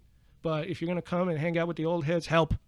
Yeah, absolutely. I agree with that. I think that it's, the resources aren't just readily available anymore. It's not just show up and play anymore. Right. Yeah, no way. It takes work, as you know from the setup that you had at your place. The player hat's it's not good enough. It's not good enough anymore. But you got to get good. You got to be a good player and then help. Yeah, that's right. It's a collective effort. Yeah. Joe, I know that you did want to give out some special shout outs. So I'll let you. A group of shout outs. I'll let you knock that out. Rattle this off. Unload that. Yeah. Unload. All right. Look, back in the day, the FGC was split into crews. So here in SoCal, we had the Random United Nutsacks, the Run Crew. So I want to shout out Combo Fiend, OG Dash, Chaotic Blue, Corn Nuts. He housed me for Evo 2K2. Devil X, and anybody else I missed from the Run Crew. My bad. NSJ, get the leader definitely. Conqueror, Ace, Taiji, Papa Trunks, the Greater Force, Mike Ross, what up? Magnus, Crow, Self Science, Hungbee, Trance Boy, San Diego Crew, Jay Snyder, Long Tran, Tong Ho, Ed So, a.k.a. Jaha. I just shouted out Genghis and Shady K, by the way. Carnival, Justice Ballantyne, anyone I missed from Nickel City off Carmel Mountain Road who greeted me when I went out there. Jose Garcia from Team HP, Huntington Park, Julius Jackson, Manny, a.k.a. Junior Bermudez, JP from Walnut, and any other cross-handed Mexican KOF player I ever fought. Team IE, OG Misfits from Muscoy, Highland, San Bernardino, Rialto, Manny, who owned Gladys Games, Lalo, Renee, Copy, he's out in Scandinavia now, Mike Hatcher, a.k.a. Mike Khaos, Dante, a.k.a. Captain Quarters, Justin Jordan, the Dark Prince, kicking it in Laos with Chunkster last I checked, Ruben, Rebillionaire, Ruthie Nguyen, Lalo, Juan Carlos, Crispy, Free Lunch, Eugene from Bel Air and Pro Swap Meet, Ted, Core FGC, Alex Valle, Duck Vader, Joey Cuellar, Tragic, James Chen, Shin J.N., Sick Dick, Rekakan, Javi, Flip Mine, Jack Shu, Image, JR, Omni, Derek, Gummy Drop for all the games in Puzzle Fighter and having regular human conversations with me back at Golfland when nobody acted like a fucking human. Rena and her boyfriend, I forgot her boyfriend's name, but she was a female gamer. I got to shout her ass out.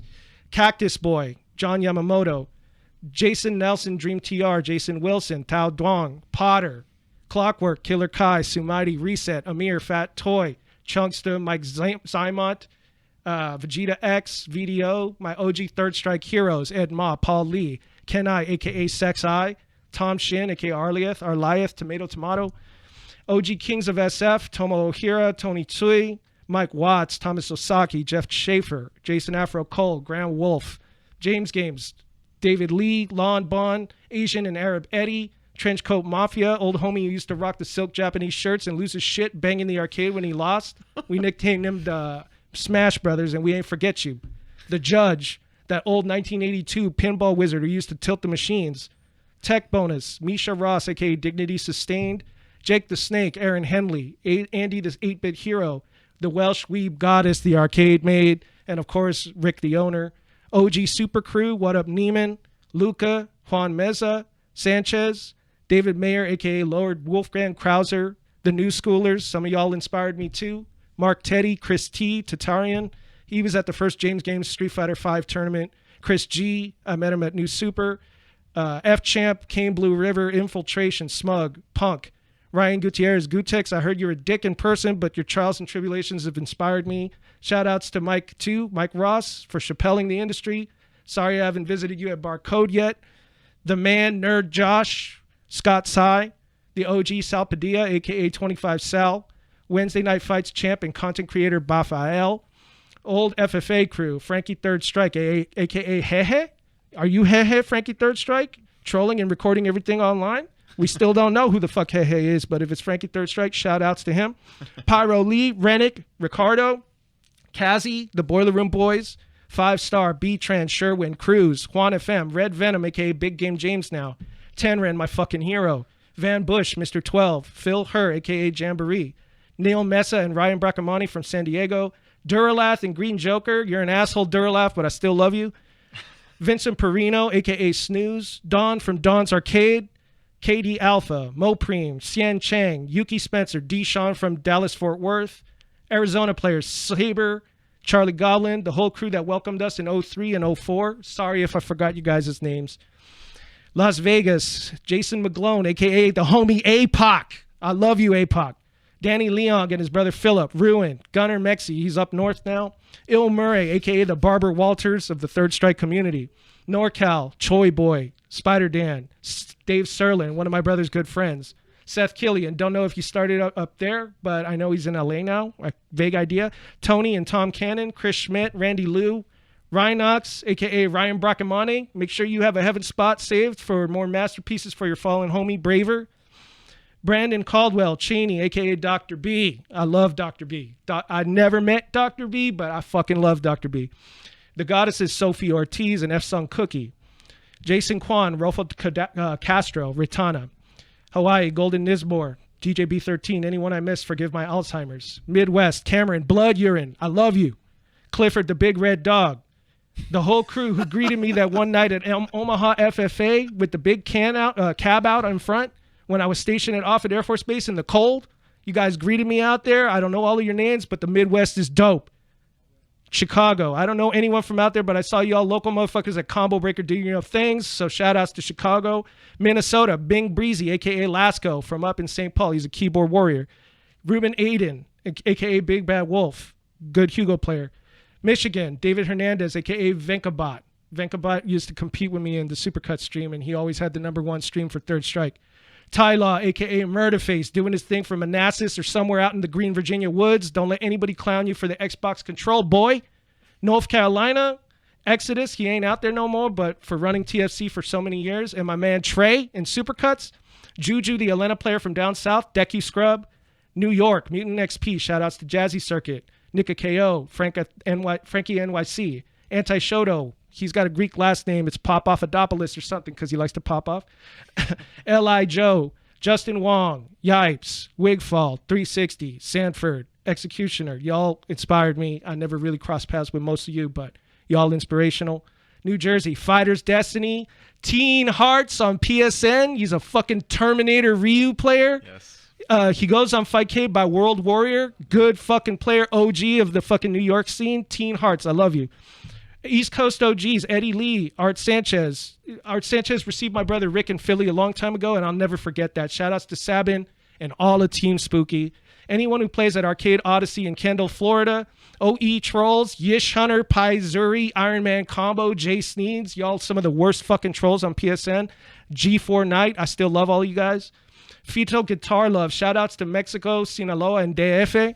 David Enciso, Saraki Kanai, Ruben Enciso, a.k.a. RL Sparta, de Nayarit, Jose Saravia, a.k.a. Burfy, Lance from Alaska, Kyokuji, a.k.a. Canadian Lance with the white can and his Excalibur crouching medium kick, Jinrai, AC Slayer, a.k.a. Arthur Choi, Art Choi with the Karapom King, Mark Arkser from Alberta, love you, brother, Jonas McNally, a.k.a. Deadman from Montreal, Martin from the Golfland days. He got deported to Argentina, but I still love you and we miss you up here. Shotokan from Rhode Island. Gutter Trash Crew in UK. Alabama Man from France made a fucked up 12 video to troll 12 players, but I still love you, Alabama Man.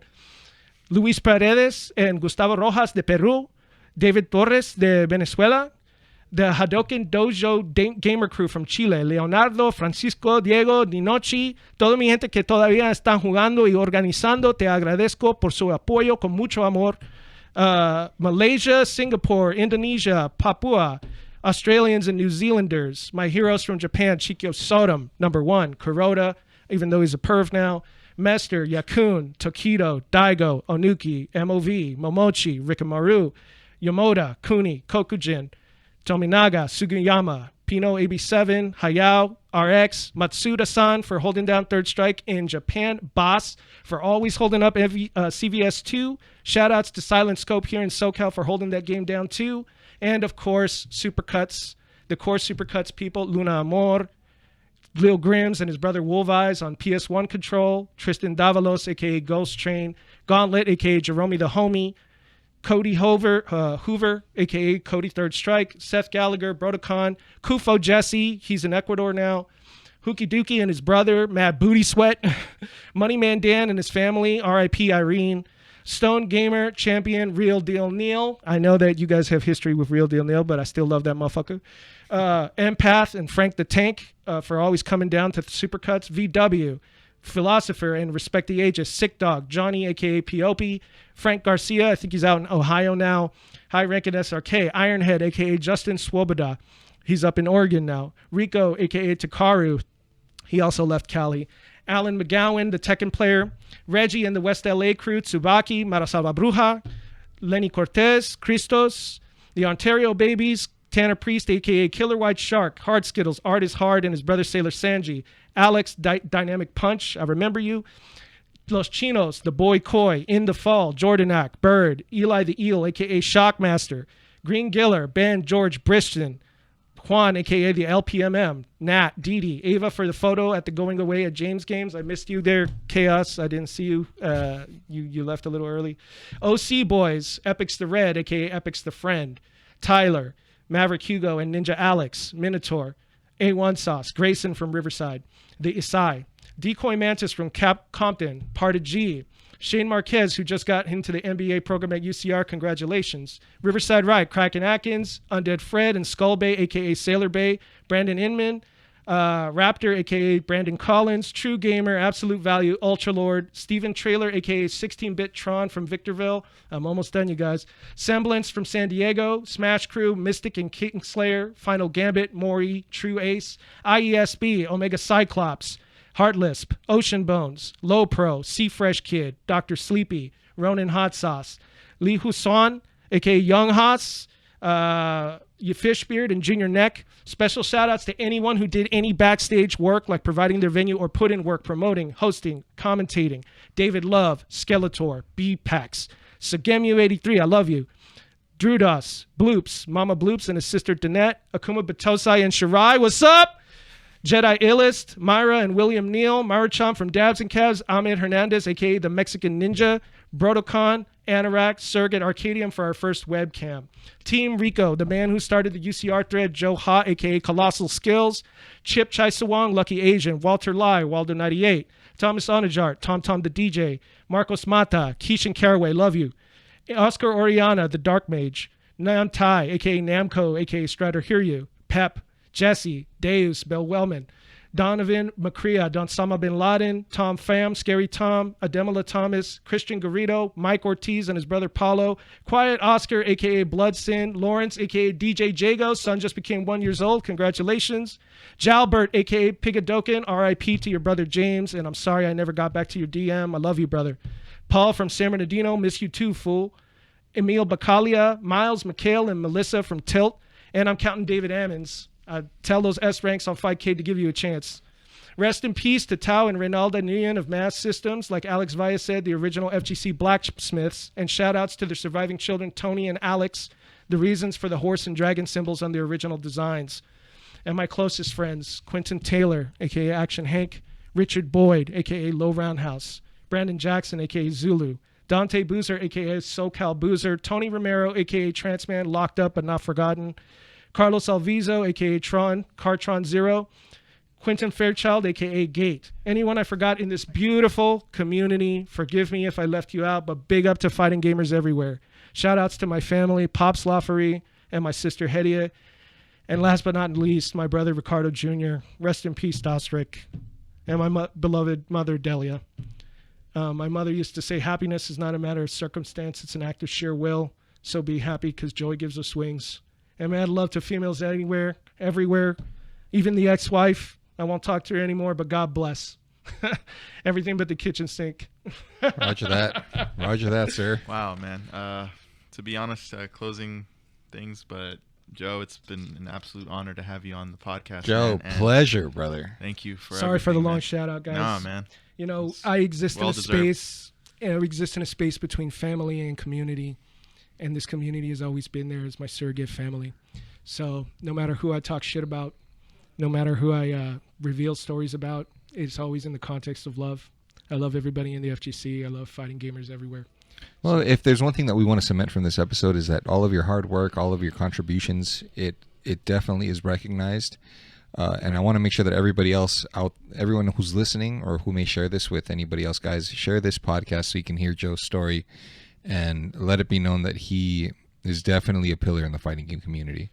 Once again, brother, pleasure. Good to see you. You look fantastic. Thank you. Yeah. Yeah, man. And hopefully we'll see something from you in the future. That's Whether it's a new group, it's a new venue to go to. We look forward to it. Slow in the crock pot, but it's boiling. Yeah, it's simmering in its own Yeah. juices. Exciting, man. Yeah. Yeah.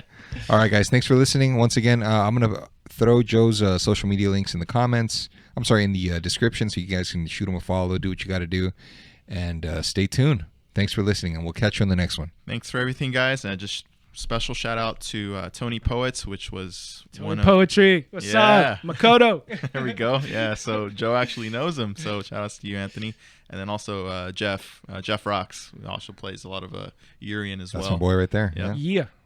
Thanks, All right, guys. Aegis Reflector. Yes, sir. Let's go. Take care, boys. Thanks, everybody. All right. Peace out.